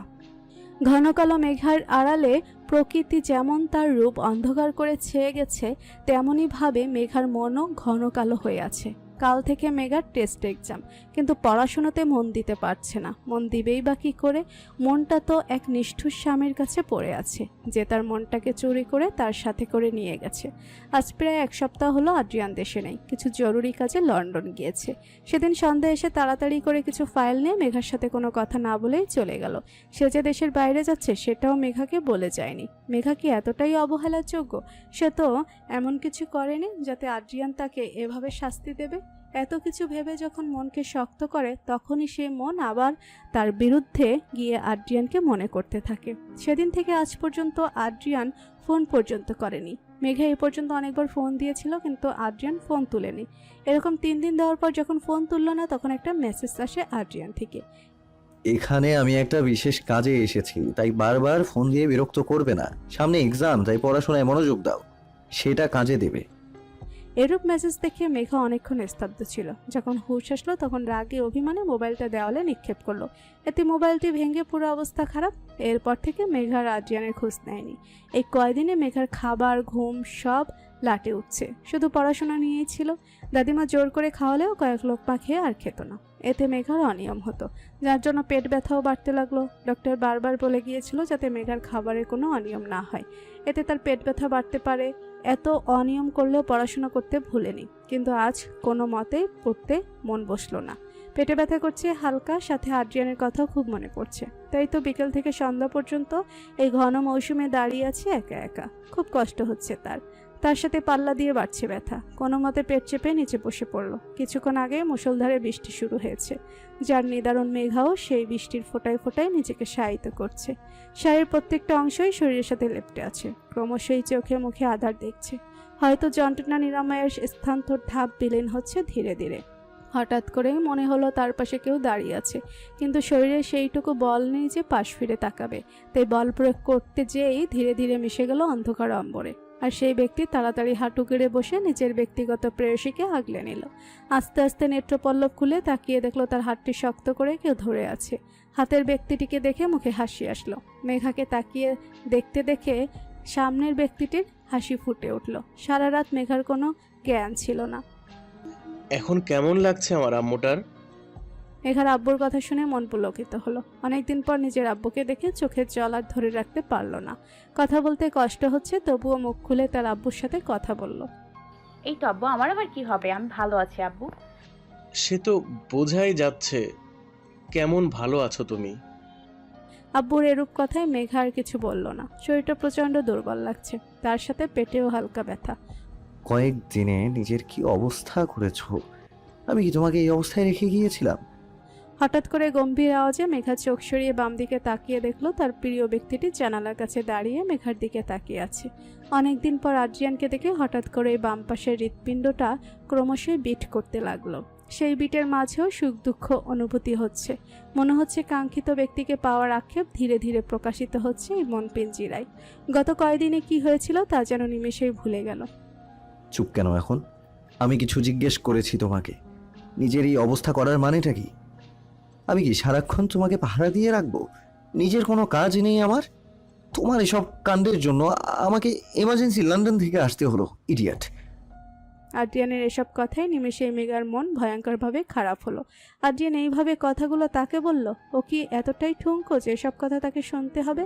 মেঘা যেন হঠাৎ করে একদম চুপ হয়ে গেল, কোনো কিছুই বলল না আর চুপচাপ শুয়ে থাকলো। মেঘার এরূপ ব্যবহারে আদ্রিয়ানের রাগ সপ্তম আকাশে। ইচ্ছে করছে এই মেয়েকে থাপড়াতে থাপড়াতে কথা বলাতে। কত বড় সাহস, তার কথার উত্তর না দিয়ে কেমন শুয়েছে আর শরীরের কি হাল করেছে। আদ্রিয়ান একটা সিক্রেট কাজে লন্ডন গিয়েছিল। ওইখানে কিছু কিছু জিনিস এমন ছিল যে পরিবারের সাথে বা মেঘার সাথে যোগাযোগ করা অনেক রিস্ক হয়ে যেত। তার জন্যই মেঘার সাথে কোনো যোগাযোগ করেনি। কিন্তু এই মেয়ে যে তার খোঁজ নেওয়ার দেওয়ানা হয়ে নিজের এই অবস্থা করবে জানলে কখনোই আদ্রিয়ান কথা না বলে থাকতো না। কিন্তু এই মেয়েকে বোঝাবে কি করে? এমনিতে শরীরের অবস্থা কিছুটা উন্নতির পথে যাচ্ছিল, কিন্তু না, তার তো অসুখ প্রিয়। আব্বু কয়টা বাজে এখন? হঠাৎ করে মেঘার প্রশ্নে সবাই মেঘার দিকে তাকালো। মেঘার আব্বু হাত ঘড়ির দিকে তাকিয়ে দেখলো 7:20। মেয়েকে সেটা বললে মেঘা তাড়াতাড়ি উঠে গেল। 10টা থেকে এক্সাম, আর সে এখন হসপিটালে। আব্বু বলছিলাম যে 10টায় আমার এক্সাম, তুমি আমাকে একটু কলেজে পৌঁছে দেবে? মেঘার কথায় সবারই খেয়াল হলো যে আজ মেঘার এক্সাম আছে। আদ্রিয়ান এটা শুনে ভুরু কুঁচকালো। এক্সামের জন্য সবকিছু অ্যারেঞ্জ করে রেখেছিল আদ্রিয়ান, কিন্তু মেয়েটা এত অসুস্থ, এক্সামে অ্যাটেন্ড কিভাবে করবে সেটা নিয়ে চিন্তিত ছিল। শ্বশুর আব্বুকে নিয়ে যেতে হবে না, আমি সব কিছু অ্যারেঞ্জ করে রেখেছি, আমি নিয়ে যাব। আদ্রিয়ানের কথায় মেঘা তেমন কোনো উত্তর দিল না, উল্টো তার আব্বুকে বলল সে তার আব্বুর সাথে যেতে চায়। আদ্রিয়ান যখন আবার বারণ করলো তখন মেঘার আব্বু আদ্রিয়ানকে চোখ দিয়ে ইশারা করে কিছু একটা বলল। আদ্রিয়ানও চুপ করে গেল। এরপর মেঘা অনেক কষ্টে নার্সের দ্বারা ফ্রেশ হয়ে নিল। আদ্রিয়ান সাহায্য করতে চাইলে মেঘা তার আব্বুকে বলল যে সে নিজে করতে পারবে, কিন্তু তবুও যাতে সামনের লোকটা তাকে আগ বাড়িয়ে ধরতে না আসে। মেঘার হঠাৎ করে এমন কথার মানে মেঘার আব্বু বুঝতে পারলো, তাই ইশারা করে এখন নার্সকে দিয়ে হেল্প করার জন্য পাঠালো। জামাইয়ের সাথে মনোমালিন্য হওয়ার দরুন এমন করছে মেঘা, কিন্তু এখন যেহেতু মেঘা অসুস্থ আর এক্সাম দিতে যাবে, তাই আর আব্বু আদ্রিয়ানকে চুপ করে থাকতে বলল। কিছু বলতে বারণ করলো, এতে হিতে বিপরীত হতে পারে, কারণ মেঘা নরম স্বভাবের হলেও মান অভিমানটা প্রচুর, তাই সেটা ভাঙতে সময়ের প্রয়োজন, যেটা আপাতত এখন নেই। আগে মেঘা এক্সাম দিয়ে আসুক, তারপর না হয় আদ্রিয়ান মেঘাকে বোঝাবে। হসপিটালে আপাতত আদ্রিয়ান, আশরাফ, রুশ আর মেঘার আব্বু আছে। দাদিমার শরীর অসুস্থ থাকায় আসতে পারেনি। আসার জন্য চেষ্টা করেছিল, কিন্তু শরীর সায় দিল না, যার জন্য একটু পরপর ফোন করে মেঘার খবর নিচ্ছিল আশরাফ থেকে। অনেক কষ্টে মেঘা এক্সাম দিয়ে হল থেকে বের হলো। তার সাথে আবার 2জন মহিলা গার্ডও আছে। একজন মেঘাকে ধরে ধরে বাইরে নিয়ে যাচ্ছে, আর একজন আশেপাশে চোখ বুলিয়ে চারিপাশ ভালোভাবে পরখ করছে। মেঘার পর হয়ে দেখলো তার আব্বু আর আদ্রিয়ান একসাথে দাঁড়িয়ে আছে। চারিদিকে কয়েকজন গার্ডও আছে। হঠাৎ করেই মেঘার শরীরটা আবার খারাপ লাগতে লাগলো। শরীরটা কেমন ছেড়ে ছেড়ে দিচ্ছে। মেঘা কোনো মতে তার আব্বুকে ডাক দিল। আদ্রিয়ান এতক্ষণ ফোনে কী সব করছিল। হঠাৎ করে মেঘার আওয়াজ শুনে সামনে তাকিয়ে দেখলো মেঘার চোখগুলো নিভু নিভু হয়ে আসছে। তাড়াতাড়ি সে দৌড়ে মেঘার সামনে যেতে লাগলো। মেঘা সম্পূর্ণ শরীরে ভাত ছেড়ে দিল। আদ্রিয়ান তাকে আগলে নিল। শরীর প্রচণ্ড উইক থাকায় আর নিজেকে সামলাতে পারল না, তাই সেন্সলেস হয়ে পড়ে থাকলো এক নিষ্ঠুর মানবের কোলে, যে তার স্বামী হয়। নিষ্ঠুর স্বামী। আদ্রিয়ানের হঠাৎ করে ভয় পেতে লাগলো। তাড়াতাড়ি মেঘাকে নিয়ে গাড়িতে উঠলো। তার আব্বুও ড্রাইভারের পাশে বসলো। আদ্রিয়ান অনেক বড় মেঘাকে ডাকলো, কিন্তু কোনো সাড়া পেল না। আদ্রিয়ানের অবস্থা দেখার মতো ছিল। ছেলেটা কালকে থেকে যেভাবে পাগলামি করেছে, এক বন্ধু যদি মেঘা দেখতো তাহলে মেঘা এই ছেলেটার সাথে কথা না বলে থাকতেই পারতো না। কিন্তু আফসোস, এর কিছুই বোকা মেয়েটা জানতেও পারলো না মেঘার আব্বু এসব। শ্বশুর আব্বু, আপনি তো সব জানেন কেন আমি দেশের বাইরে ছিলাম। আমি তো চাইনি মেঘুর কিছু হোক, সব কিছু ঠিকঠাক করেই গিয়েছিলাম, তবুও কেন এমন হলো? আপনার মেয়ে নিজেকে কষ্ট দিয়ে মরছে, সাথে আমাকেও মারছে। মেঘার আব্বু আর আদ্রিয়ান একটি রুমে আছে, যেটি আদ্রিয়ানের সিক্রেট রুম। এই রুমের কথা আদ্রিয়ান, আশরাফ, রুশ জানে। এছাড়া মেঘার আব্বু এই রুমের সাথে পরিচিত হয়েছে কয়েক মাস আগে। মেঘার আব্বু আগে সিক্রেট ওয়ার্ল্ডের মাফিয়া ছিল, কিন্তু নিজের স্ত্রীর আদেশে সেই পদ বিচ্ছিন্ন করেছে প্রায় অনেক বছর আগেই। কিন্তু তার মধ্যে অনেক শত্রু যুক্ত করেছে, যার জন্য তাকে লুকায়িত থাকতে হয়েছে মেয়েকে নিয়ে। তার জন্য নিজের নামও পরিবর্তন করতে হয়েছে তাকে। কিন্তু লাভের লাভ কিছুই হয়নি। শত্রু দলের লোকেরা তার ঠিকানা পেয়ে গেছে, যার জন্য মেঘার আব্বু আবার নিজেকে লুকায়িত করেছে। কারণ তার ইনফরমেশন পেলেও মেঘার ইনফরমেশন পায়নি, শুধু জেনেছে যে তার একটি মেয়ে আছে, কিন্তু মেয়ের বায়োডাটা কিছুই জোগাড় করতে পারেনি। আর এইসবই সম্ভব হয়েছে আদ্রিয়ানের জন্য। এসবে আদ্রিয়ান নিজে সবকিছু হ্যান্ডেল করেছে। আদ্র বাবা, তুমি শুধু শুধু আমার মেয়েটার উপর রাগ ঝাড়ছো। মেঘা আম্মু খুবই অভিমানী, সেটা তুমি এতদিনে ঠিকই বুঝেছ। অবশ্য এতে তোমারও দোষ নেই। তুমি যেই কাজে গিয়েছিলে সেখানে যদি মেঘার খোঁজ পেত, তাহলে হয়তো জিনিসগুলো আরো ডিফিকাল্ট হয়ে যেত। মেঘার আব্বুর কথায় আদ্রিয়ান সেই দিনের কথা ভাবতে লাগলো। মেঘার সাথে যখন রাগ করে ওয়াশরুমে গিয়েছিল, তখন একটা ফোন আসে আদ্রিয়ানের। ফোন রিসিভ করে জানতে পারে যে প্রায় 500 নারী ও শিশু পাচার হতে চলেছে, যা অলরেডি নাবিকরা জাহাজে করে উত্তরপ্রদেশে নিয়ে যাচ্ছে। এতে আদ্রিয়ানের চিন্তার প্রকোপ বেড়ে গেল। যেভাবেই হোক তাদেরকে উদ্ধার করতে হবে। দেশে হলে পাচারের ব্যাপারটা আটকাতে পারত, কিন্তু এটি দেশের বাইরে অলরেডি চলে গেছে, যার জন্য ব্যাপারটা অনেক কঠিন হয়ে পড়বে। তাই তাড়াহুড়ো করে তাড়াতাড়ি অফিসে গেট আপে তৈরি হয়ে বেরিয়ে গেল। এরপর সারাদিন সেটি নিয়ে ব্যস্ত থাকাতে মেঘার খোঁজ নিতে পারেনি। সন্ধ্যায় যখন আদ্রিয়ান আসে তখন খুবই উগ্র মেজাজে ছিল, কারণ কোনো মতেই পাচারকারীদের সঠিক ইনফরমেশন কালেক্ট করতে পারেনি, যার জন্য তাকে এমার্জেন্সি লন্ডনে যেতে হবে। ওইখানে গেলে কাজ হবে, কারণ তার শক্তিশালী দল ওইখানেই ছড়িয়ে আছে। সবাইকে এখন বাংলাদেশে আনা সম্ভব না, আর এখানে এনেও খুব একটা লাভ হবে না, উল্টো সময় লস হবে। তাই তাড়াতাড়ি সে রাতের 8টার ফ্লাইটে রুশ ও তার দলের মেম্বারদের নিয়ে লন্ডনে রওনা দেয়। অবশ্য দাদিমার মেঘার দেখাশোনার জন্য আশাফকে রেখে যায়, আর মেঘাকে তেমন কিছু বলে আসেনি, কারণ সেই সময়টা তার হাতে ছিল না। পরে এসে না হয় মেঘাকে সব বুঝিয়ে বলবে, এমন ধারণা নিয়েই সে লন্ডনে যায়। আর ওইখানে গিয়ে অনেক ব্যস্ত হয়ে পড়ে। প্রায় 6 দিনের মাথায় সে তার পরিকল্পনায় উত্তীর্ণ হয়, আর এতে মেঘার আব্বুরও নিখুঁত অবদান আছে। কিন্তু যখন সে সবকিছু ঠিকঠাক করে দেশে ফিরল, তখন মেঘার এরূপ পরিবর্তন দেখে পুরো পাগলের মতো হতে গেল। মেঘা যখন অজ্ঞান ছিল তখন মনে হচ্ছিল আদ্রিয়ানের পুরো শরীরে কেউ কাঁটা দিয়ে দিচ্ছে, কারণ মেঘার চেহারা ও শরীরের অবস্থা খুব খারাপ ছিল। আদ্রিয়ান চিৎকার করে যখন মেঘাকে ডাকছিল, তখন মেঘার কোনো সাড়া পাচ্ছিল না। আদ্রিয়ানের চিৎকারে দাদিমা এসে মেঘার এরূপ অবস্থা দেখে তাড়াতাড়ি আদ্রিয়ানকে বলল হসপিটালে নিয়ে যেতে। এরপর হসপিটালে গিয়ে ডক্টর রোমানার আন্ডারে চিকিৎসা দেওয়া হয়। এর মধ্যে আদ্রিয়ানকে কিছু কড়া কথাও শুনিয়ে দেয়, কারণ উনি বারবার বলেছিল যাতে মেঘা যাতে খালি পেটে তেমন না থাকে, কারণ মেঘার খাদ্যথলিতে সমস্যা আছে। যদি সে অভুক্ত থাকে বা খাবার অল্প খায়, তাহলে এই ব্যথা ক্রমশই বাড়তে থাকবে, আর তাতে খাদ্যথলি ব্রাস্ট হওয়ার সম্ভাবনা আছে। মেঘা ছোট থেকেই কম খেত, যার জন্য তার খাদ্যনালী আস্তে আস্তে চিকন হতে থাকে। এই সমস্যার কারণে মেঘার খাবারের প্রতি অনীহা আসে, আর এতে সে অসুস্থ হয়ে পড়ে। মেঘার আব্বু চিকিৎসা করানোতে সুস্থ হলেও খাবারটা সে অল্প অল্পই খেত। হঠাৎ হঠাৎ সমস্যাটা দেখা দিলেও অনেক বছর সেই সমস্যার সম্মুখীন হয়নি, কিন্তু হঠাৎ করেই আবার সেই সমস্যা আবার দেখা দিয়েছে, যার জন্য আদ্রিয়ান সেটি চিকিৎসা করে যাচ্ছিল মেঘার অগোচরে। অনিয়ম করলেই সমস্যাটা বাড়বে, আর এতে মেঘার লাইফ রিস্ক রয়েছে। এই সব কিছুই আদ্রিয়ান ও মেঘার আব্বুর জানা, কিন্তু এই মেয়ে নিজের এই অবস্থা যে করবে তার কোনো ধারণাই ছিল না।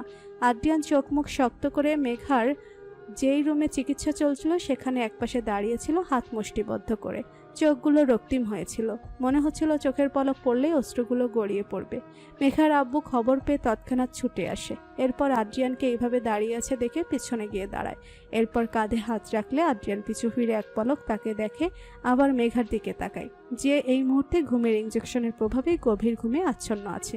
ভেতর থেকে একটি দীর্ঘশ্বাস ফেলে চোখ বন্ধ করে আবার খুলে তাকায় মেঘার দিকে। শ্বশুর আব্বু, আপনার মেয়ে কাজটা ঠিক করেনি। সে তো জানে তার জানটা আমার মধ্যে সীমাবদ্ধ, তাহলে সে কিভাবে আমাকে মারার জন্য উতলা হয়ে উঠেছে। এরকম চলতে থাকলে হয়তো একদিন সে আমাকেই হারাবে। তখন বুঝবে যে প্রিয় মানুষের ব্যথার যন্ত্রণা কতটুকু ভয়ানক। এইসব বলে আদ্রিয়ান যখন পিছু ফিরে বেঞ্চে বসতে যাবে, তখনই মাথাটা চক্কর মারে। এতে পা দুটো এলোমেলো হওয়ার দরুন পড়ে যেতে নিলে মেঘার আব্বু তাড়াতাড়ি ধরে ফেলে, কিন্তু ততক্ষণে আদ্রিয়ান তার সেন্স হারায়। এত প্রেশার ছেলেটা সামলাতে পারলেও এখন তার শরীরটা আর সামলাতে পারলো না। মেঘার আব্বু তাড়াতাড়ি ডক্টরকে ডেকে কেবিনে নিয়ে যায়। এরপর চেক করে দেখে সুগার বিপি দুইটাই বাড়তি। চিন্তার তেমন কোনো কারণ নেই, একটু পরেই জ্ঞান ফিরবে। আর জ্ঞান ফিরলে কিছু খাইয়ে দেওয়ার জন্য বলে গেল। আদ্রিয়ানের জ্ঞান ফিরলে মেঘার আব্বু জোর করে কিছু খাইয়ে দিল। এরপর আদ্রিয়ানকে রেস্ট করতে বললে সে বলল সে এখন ঠিক আছে।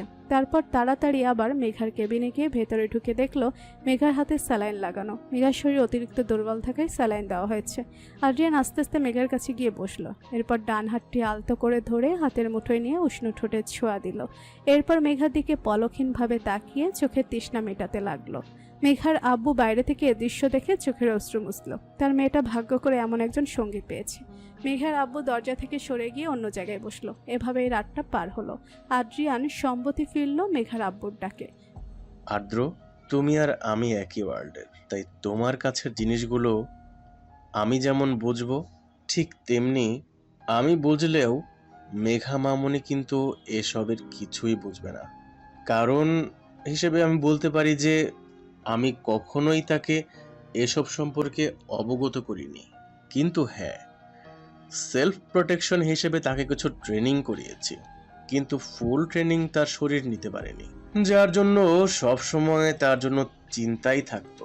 এরপর যখন তুমি আসলে তখন আমার মনে হলো যে যাক, মেয়ের জন্য উপযুক্ত কাউকে রক্ষা কবচ হিসেবে তো পেয়েছি, এখন আমার কিছু হলেও চিন্তা নেই, তুমি সব সামলিয়ে নিবে। মেঘার আব্বুর এরূপ কথাতে আদ্রিয়ান রাগে দৃষ্টিতে তাকালো তার দিকে, আর এরূপ তাকানোতে আলতাফ মুচকি হাসলো। এরপর আদ্রিয়ানের মাথায় হাত বুলিয়ে নিজেকে শান্ত করতে বলল। এরপর বেরিয়ে গেল সেই রুম থেকে।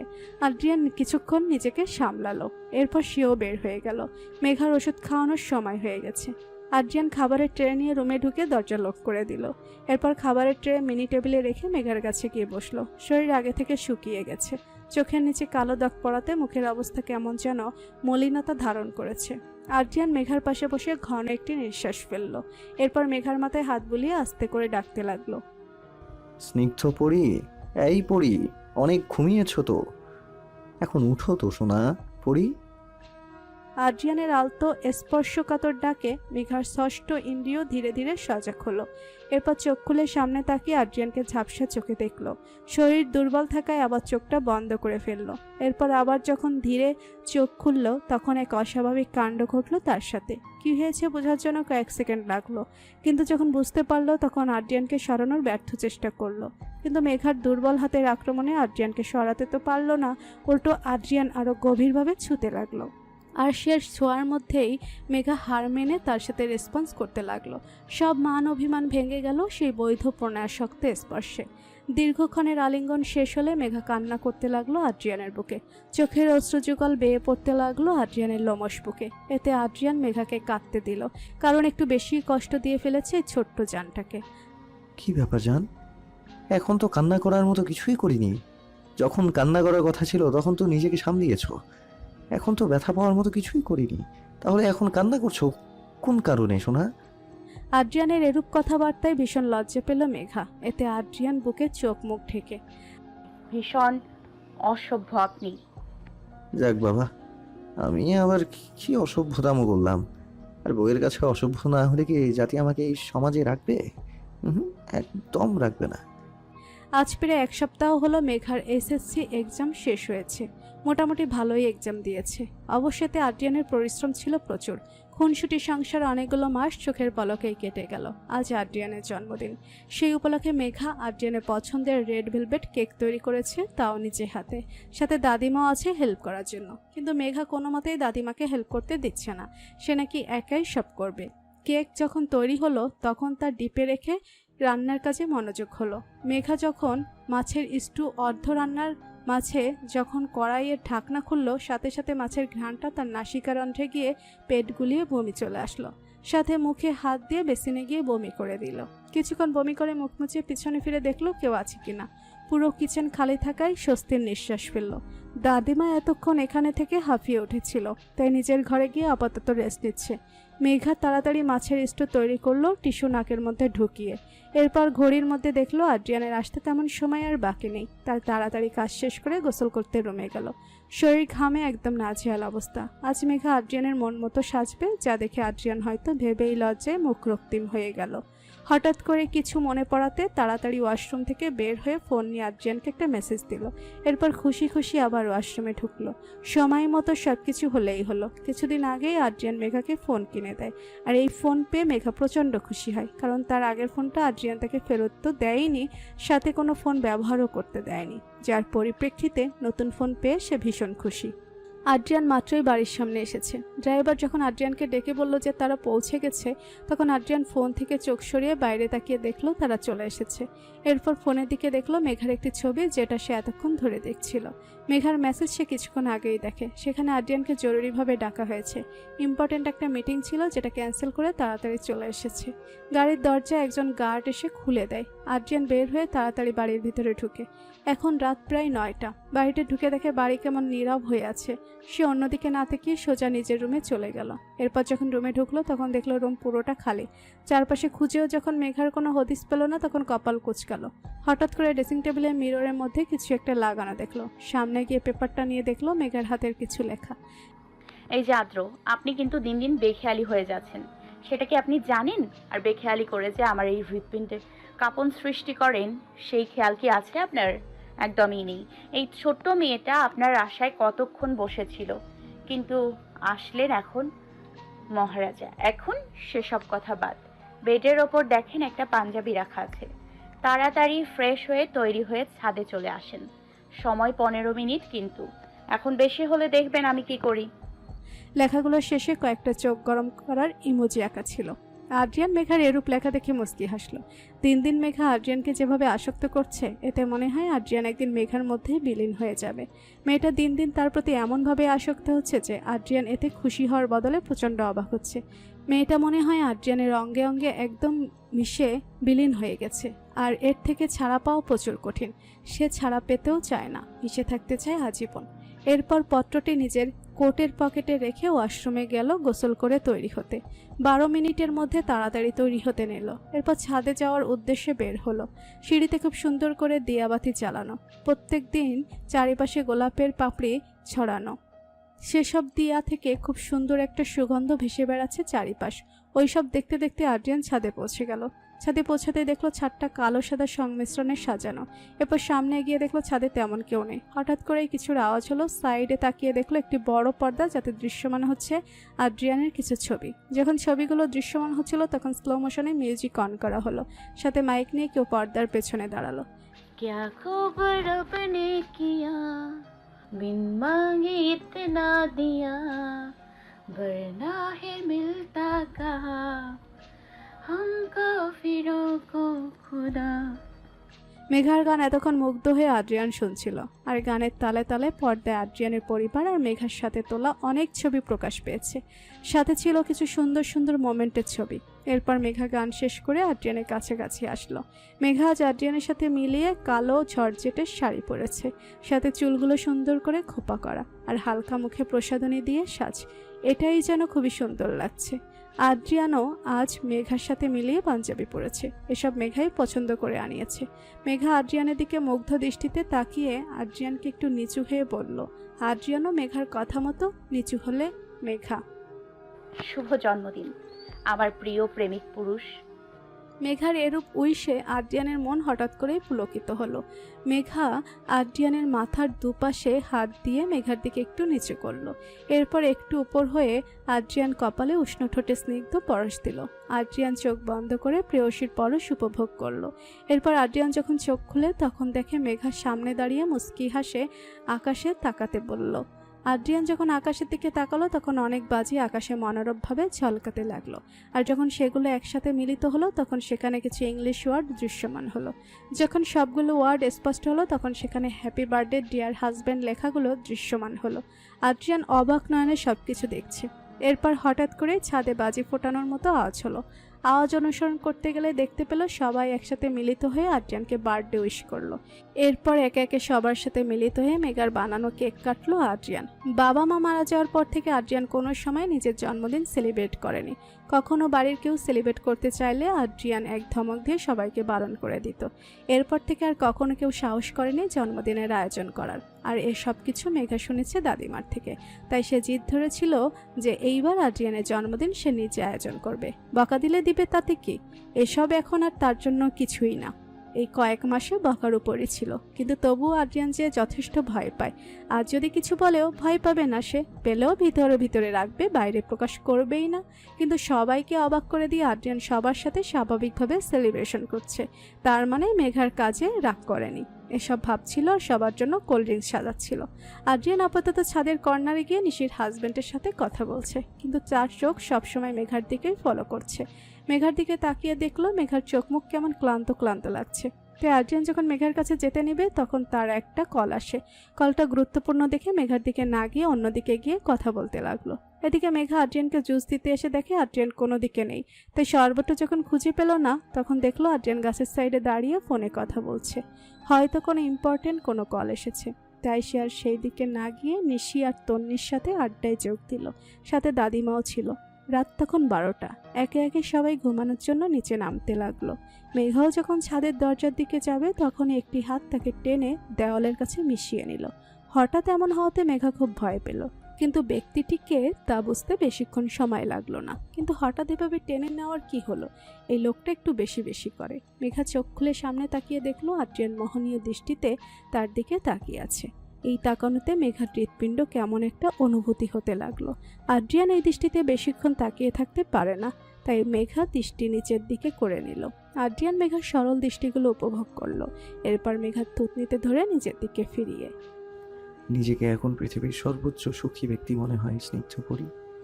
জীবনে এতগুলো বসন্ত নীলাশায় কেটেছে, কিন্তু যখন থেকে তুমি ময় বসন্ত প্রকট হয়েছ, তখন থেকে প্রত্যেক সায়াহ্ন প্রহরগুলো তাল মিলিয়ে তুমি ময় বসন্ত ছড়িয়ে পড়ছে। কি এমন আছে তোমার মধ্যে বলো তো, যেই বসন্তের ছোঁয়া গভীর থেকে গভীরে যাচ্ছে? আদ্রিয়ান এরূপ কথাতে মেঘার চোখে অশ্রু চলে আসলো। আদ্রিয়ান তাকে এতটা স্পেশাল করছে প্রতি মুহূর্তে যে মাঝে মাঝে মনে হয় মেঘার ভালোবাসা কম পড়ছে আদ্রিয়ানের জন্য। আরও বেশি কিছু দিতে চাই সে আদ্রিয়ানকে। সে সর্বোচ্চ দেওয়ার চেষ্টা করেও, কিন্তু তবুও মনে হয় কোনো কিছু কমতি রয়ে গেছে। আদ্র, একটা কথা জিজ্ঞেস করব? মেঘার কথায় আদ্রিয়ান মাথা নাড়িয়ে সম্মতি দিল। এত কেন ভালোবাসেন আমায়? কেন এত আসক্ত হলেন আমার প্রতি? আমি যে এতটা সুখ পাওয়ার যোগ্য না। কেন এত ব্যাকুল আপনি আমার প্রতি? বলুন আদ্র। মেঘা আদ্রিয়ানের গালে হাত দিয়ে অশ্রুযুক্ত চোখে উক্ত প্রশ্নগুলো করল। আদ্রিয়ান মেঘার এরূপ কথায় মুচকি হেসে বৃদ্ধ আঙ্গুল দিয়ে অশ্রুগুলো মুছে দিল। এরপর মেঘার চোখের পাতায় শুষ্ক ঠোঁটে ছোঁয়া দিল। এই প্রশ্নগুলোর বিশ্লেষণ দেয়া যে বড্ড কঠিন স্নিগ্ধ পরি। ভালোবাসা যে প্রকাশের বিষয় না। ভালোবাসি বললেই তো আর ভালোবাসা প্রকাশ হয় না, তাই না? তাই কখনোই এসব প্রকাশ করে ভালোবাসাকে নিচু করব না, কিন্তু প্রতিটি কর্মকাণ্ডে বোঝাবো যে কতটা গভীর এই ভালোবাসার অনুভূতিগুলো। যত দিন যাবে তার গভীরতা ধীরে ধীরে বাড়বে তোমার প্রতি আমার আসক্তিময় ভালোবাসা, কিন্তু প্রকাশ্যে নয়। আর তোমাকে পাওয়া হচ্ছে আমার শ্রেষ্ঠতম সুখ, যা আমার প্রতিটি ক্ষণে ক্ষণে অন্তরালে মিশে যাচ্ছে। তাই নিজেকে কখনো মূল্যহীন ভাববে না, কারণ তুমি পুরোটাই একটা মানুষের জন্য খুবই মূল্যবান, আর সে মানুষটা হলো তোমার অর্ধাঙ্গ। তাই কখনো নিজেকে গুরুত্বহীন ভাববে না। আদ্রিয়ানের এরূপ কথা শুনে মেঘা আদ্রিয়ানকে শক্ত করে জড়িয়ে ধরল। আদ্রিয়ানও মেঘাকে নিজের বাহুডোরে আবদ্ধ করল। আজ কিন্তু আমার বার্থডে গিফট হিসেবে তোমাকে নিজের সাথে মিশিয়ে নিতে চাই। দেবে কি অনুমতি আমায় নতুন করে আবার তোমাকে ভালোবাসার, তোমার নেশার ছোঁয়ায় আলিঙ্গন করতে দেবে কি আমায় জান? মেঘা খুবই লজ্জা পেল এসব কথা শুনে, তাই আদ্রিয়ানের বুকে হালকা একটা কামড় দিল। আর এতে আদ্রিয়ান মেঘার সম্মতি পেল। আদ্রিয়ানও আর দেরি করলো না, মেঘাকে কোলে নিয়ে নিল। এরপর ছাদ থেকে নেমে নিজেদের কক্ষে ফিরে গেল। আজ আশাফ আর তন্নির বিয়ে। অনেক কষ্টের বিনিময়ে আশাফ তন্নিকে নিজের প্রেয়সী হিসেবে পাচ্ছে। এর জন্য কম কাঠখড় পোড়াতে হয়নি। তন্নি শুধু একটা কথাই বলেছে, সে প্রেম বিষয়ক কোনো কিছুই করতে ইচ্ছুক নয়। যদি কোনো সম্পর্ক বানাতে চায় তাহলে তার পরিবারও আশাফের পরিবারের সম্মতি নিয়ে নিজের অর্ধাঙ্গিনী বানাতে হবে। এরপর না হয় প্রেম করা হবে। একবার একজনকে বিশ্বাস করে ঠকেছে, আর ঠকতে চায় না সে তো ডিসিশন নিয়েছিল সে কখনো কাউকে নিজের জীবনে অর্ধাঙ্গ হিসেবে জড়াবে না। কিন্তু আশাবের কয়েক মাসে তাকে এতটা স্পেশালভাবে নিজেকে উপলব্ধি করিয়েছে যে আবার তাকে নিজেকে নিয়ে ভাবতে হয়েছে। কিন্তু সে অবাক হয়েছে তখন যখন আশাবকে এসব বলার পর পরদিনই আশাব তার পরিবার নিয়ে হাজির হয়েছে। সাথে আদ্রিয়ান, মেঘাও ছিল। তন্নির মা বাবা আশাবকে খুব পছন্দ করে আর তার 1 সপ্তাহ পরই তাদের বিয়ে ধার্য করা হয়। সেই বিশেষ দিনটি আজ। তন্নি বউ সেজে স্টেজে বসে আছে, সাথে মেঘা, তন্নির কাজিন, বান্ধবীরাও আছে। সবাই খুব মজা করে আড্ডা জমাচ্ছে আর একটু পরপর তন্নিকে লজ্জাজনক কথাও বলছে। তন্নিও সেই লাজুক্যবরণ কথা শুনে তার দৃষ্টি লাজুকতায় ছেয়ে যাচ্ছে। আজ মেঘা খুব সুন্দর করে সেজেছে। আশাবকে সে তার আপন ভাইয়ের মতো শ্রদ্ধা করে আর তন্নি তো তার বেস্ট ফ্রেন্ড। তার আনন্দ যেন দ্বিগুণভাবে উৎসাহিত হচ্ছে। কিন্তু তার আনন্দে ব্যাঘাত ঘটাতে একজন তো সবসময় থাকে। এই যে মেঘার সাথে দুজন কেয়ারটেকার দিয়ে রেখেছে, কখন কি মেঘার লাগবে তা তদারকি করার জন্য। অবশ্য মেঘাও এতে বিরক্ত হয়নি, কারণ আদ্রিয়ানের এরূপ কাজ করাটা যুক্তিযুক্ত। মেঘা 3 মাসের অন্তঃসত্ত্বা। ডক্টর এখনই মেঘাকে কনসিভ করাটা যুক্তিযুক্ত মনে করছে না। মেঘার শরীর এখন খুব দুর্বল। প্রেগনেন্সিতে অনেক ধরনের সমস্যা হতে পারে। এসব শুনে আদ্রিয়ান মেঘাকে বলেছিল বাচ্চাটা না নিলে ভালো হতো, আর যদি কিছু হয়ে যায় তখন আদ্রিয়ান কি করবে। দরকার হলে পরে আবার বেবি নিবে। কিন্তু মেঘা আদ্রিয়ানের এরূপ কথা শুনে প্রচণ্ড কষ্ট পায়, কারণ আদ্রিয়ান তাদের ভালোবাসার অংশকে রাখতে চাইছে না। এ নিয়ে অনেক মনোমালিন্য হয় আদ্রিয়ানের সাথে। প্রায় 1 সপ্তাহ মেঘা আদ্রিয়ানের সাথে কথা বলেনি। আদ্রিয়ান যখন দেখলো মেঘা জিদ ধরে বসে আছে, তখন সেও মেঘার কাছে হার মানল, কিন্তু শর্ত দিল আদ্রিয়ান যেসব নিয়ম অবলম্বন করতে বলবে সেই সব যাতে মেঘা মেনে চলে। মেঘাও এতে রাজি হয়ে যায়। এরপর থেকে শুরু হয় আদ্রিয়ানের কেয়ারিং টর্চার। এই করো না, ওই করো না, এইটা খাও, ওইটা খাবে না, উফ, এত কিছু মেনটেন করতে হচ্ছে যে সে আর কি করবে। কিন্তু তবুও এসবের মধ্যে আদ্রিয়ানের ভালোবাসা যেন আরও বেড়েছে। তন্নি আর আশাফের বিয়ে সম্পূর্ণ হয়েছে। কিছুক্ষণ পরেই তারা আশাফের বাড়ির উদ্দেশ্যে রওনা দিল। মেঘারও যাওয়ার ইচ্ছে ছিল, কিন্তু শরীরটা হঠাৎ খারাপ হওয়ায় আদ্রিয়ান তাকে আর যেতে দেয়নি। একদম বাড়িতে নিয়ে আসলো। মেঘার ড্রেস চেঞ্জ করে দিয়ে ফ্রেশ করিয়ে খাইয়ে দিল। মেঘা অবশ্য এখানে কিছু খেতে পারেনি, তাই আদ্রিয়ান নিজের হাতে কিছু হালকা কিছু খাবার তৈরি করে মেঘাকে খাওয়াতে লাগলো। আদ্রিয়ানকেও মেঘা খাইয়ে দিল। এরপর মেডিসিন খাইয়ে মেঘাকে বুকে নিয়ে আদ্রিয়ান শুয়ে পড়ল। মেঘার মাথায় হাত বোলাতে বোলাতে দুজনেই ঘুমের দেশে পাড়ি দিল। অপারেশন থিয়েটারের সামনে লাল রঙের বাতি জ্বলছে, তার সাথে ক্ষণে ক্ষণে মেঘার চিৎকারের আওয়াজ আসছে। এখন রাত প্রায় 3টা। হঠাৎ করে মেঘার পেইন হতে শুরু করে। আদ্রিয়ান তখন ঘুমেছিল। মেঘার ফুফানো কান্নার আওয়াজ শুনে তাড়াতাড়ি উঠে দেখে মেঘা ব্যথায় চোখ মুখ খিচে বন্ধ করে আছে। আদ্রিয়ান তখন দিক বিদিক ভুলে মেঘাকে সামলাতে লাগলো। আদ্রিয়ান তাড়াতাড়ি ফোন করে মেঘার ডক্টরকে পরিস্থিতির কথা বললে ডক্টর এমার্জেন্সি ওদেরকে হসপিটালে আসতে বলল। আদ্রিয়ান আর দেরি করলো না, মেঘাকে কোলে নিয়ে হসপিটালের উদ্দেশ্যে রওনা দিল। সাথে দাদিমাকেও নিল। প্রতিমধ্যে আদ্রিয়ান নিশু আর তন্নিকেও খবর দিল। সবাই সাথে সাথে রওনা দিল। আদ্রিয়ান পায়চারি করছে আর সৃষ্টিকর্তাকে স্মরণ করছে। কিছুক্ষণ পর বাচ্চার কান্নার আওয়াজ শুনতে পেল। আদ্রিয়ান বাচ্চার কান্নার আওয়াজ শুনে কান্না করে দিল। নার্স বের হলো হাতে তোয়ালে পেঁচানো এক নবজাতক শিশুকে নিয়ে। স্যার, আপনার পুত্র সন্তান হয়েছে। নার্সের কথা শুনে আদ্রিয়ান কোলে থাকা সদ্য জন্মানো নবজাতককে দেখার আগেই আমার ওয়াইফ কেমন আছে? নার্স কিছু বলার আগে ডক্টর রিয়ানা বের হলো হাসি মুখে। আদ্রিয়ান, মেঘা একদম সুস্থ আছে, শুধু একটু দুর্বল। আর হ্যাঁ, এখন থেকে শুধু মেঘার যত্ন নিলে হবে না, আমার এই ফুটফুটে গ্র্যান্ড চাইল্ড এর ঠিকভাবে কেয়ার করতে হবে, তা না হলে। ডক্টর রিয়ানার কথা সম্পূর্ণ হওয়ার আগে আদ্রিয়ান মেঘার সাথে দেখা করার কথা বললে জানালো যে কিছুক্ষণ পরেই কেবিনে শিফট করা হবে, তখন দেখা করতে পারবে।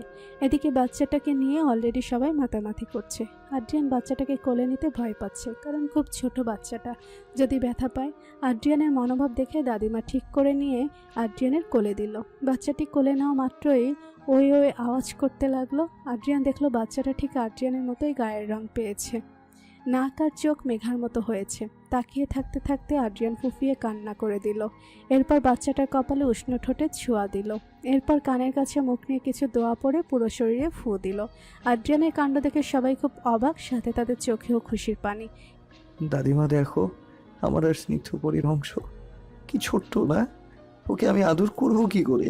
স্নিগ্ধপরী ওকে নিবে কি করে? ও যদি ব্যথা পায় তাহলে? এরূপ আরও অনেক কথা বলতে লাগলো। দাদিমাও একে একে আদ্রিয়ানের পাগলামি দেখছে আর হাসছে। ছেলেটা বাবা হয়ে গেছে, কিন্তু ছোট বাচ্চাদের মতো আচরণ করছে। পেটের নিচের দিকে চিনচিন ব্যথার আভাসে মেঘার ঘুম ভেঙে গেল। চোখ মুখ খুঁজকে চোখ খুলে দেখলো আদ্রিয়ান তার দিকে তাকিয়ে আছে। চুলগুলো এলোমেলো, শার্টের বোতাম 2টা খোলা। চোখের অবস্থাও শোচনীয় নয়। কান্না করেছে খুব হয়তো। মেঘার হঠাৎ করে চোখে পানি চলে আসলো আদ্রিয়ানের এরূপ অবস্থা দেখে। আদ্রিয়ান মেঘার চোখের পানি মুছে দিয়ে কপালে ঠোঁটের স্পর্শ দিল। জান, আজ কান্নার দিন নয়, আজ আমাদের সুখের দিন। আজ তুমি আমাকে পরিপূর্ণ করেছো জান, বাবা হওয়ার সাথ দিয়েছো। তুমি যবে থেকে আমার জীবনে এসেছো তবে থেকে আবার সম্পূর্ণ জীবনটা রঙিন প্রজাপতির মতো রং ছড়িয়ে যাচ্ছে। এত এত সুখ আমি কই রাখবো বলো তো সোনা? অশ্রু চোখে আদ্রিয়ান হেসে হেসে কথাগুলো বলল। মেঘা আদ্রিয়ানের হাত ধরে নিজের গালে ছুঁয়ে, আপনি নিজেই একজন রঙের রাজা, তাই তো আমার জীবনে এসে এতটা স্পেশালভাবে রং ছড়িয়েছেন যে নিজেকে পৃথিবীর সবচেয়ে সুখী মানুষ মনে হবে কি?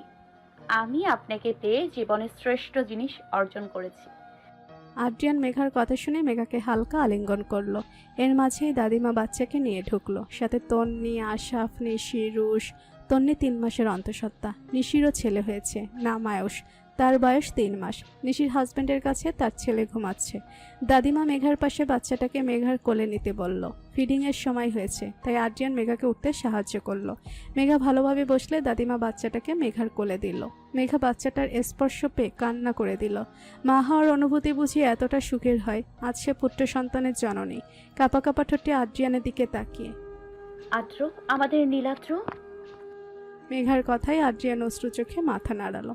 মেঘা হাসি হাসি মুখ করে ছেলেকে আদর করতে লাগলো। একে একে সবাই এসে মেঘা ও আদ্রিয়ানকে কনগ্রাচুলেট করলো। এরপর সবাই বের হয়ে গেলে নার্স এসে মেঘাকে ঠিকভাবে শুইয়ে দিয়ে বাচ্চাকে ফিডিং করাতে লাগলো। মেঘার শরীর দুর্বল থাকায় ফিডিং করিয়ে ঘুমিয়ে পড়ল। আদ্রিয়ান এসব দেখে তৃপ্তির একটি নিঃশ্বাস দিল। আজ থেকে তার দায়িত্ব আরও বাড়ল। এখন থেকে সে ভালো স্বামী আর বেস্ট বাবা দুটোর দায়িত্ব পালন করবে। ভবিষ্যতে চিন্তা করতে থাকলো সে কিভাবে সবকিছু গুছাবে।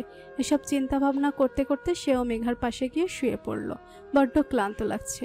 কেবিনের বেড বড় থাকায় তেমন কোনো সমস্যা হলো না। আদ্রিয়ান মেঘার মাথায় হাত বুলাতে বুলাতে ঘুমিয়ে পড়ল।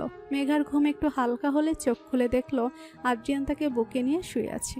মেঘা এবার নীলাদ্রর দিকে তাকিয়ে দেখলো বাচ্চাও দোলনায় ঘুমাচ্ছে। মেঘা নীলাদ্রকে এক হাত দিয়ে দোল দিতে লাগলো আর আরেক হাত দিয়ে আদ্রিয়ানের হাত ধরে রাখলো।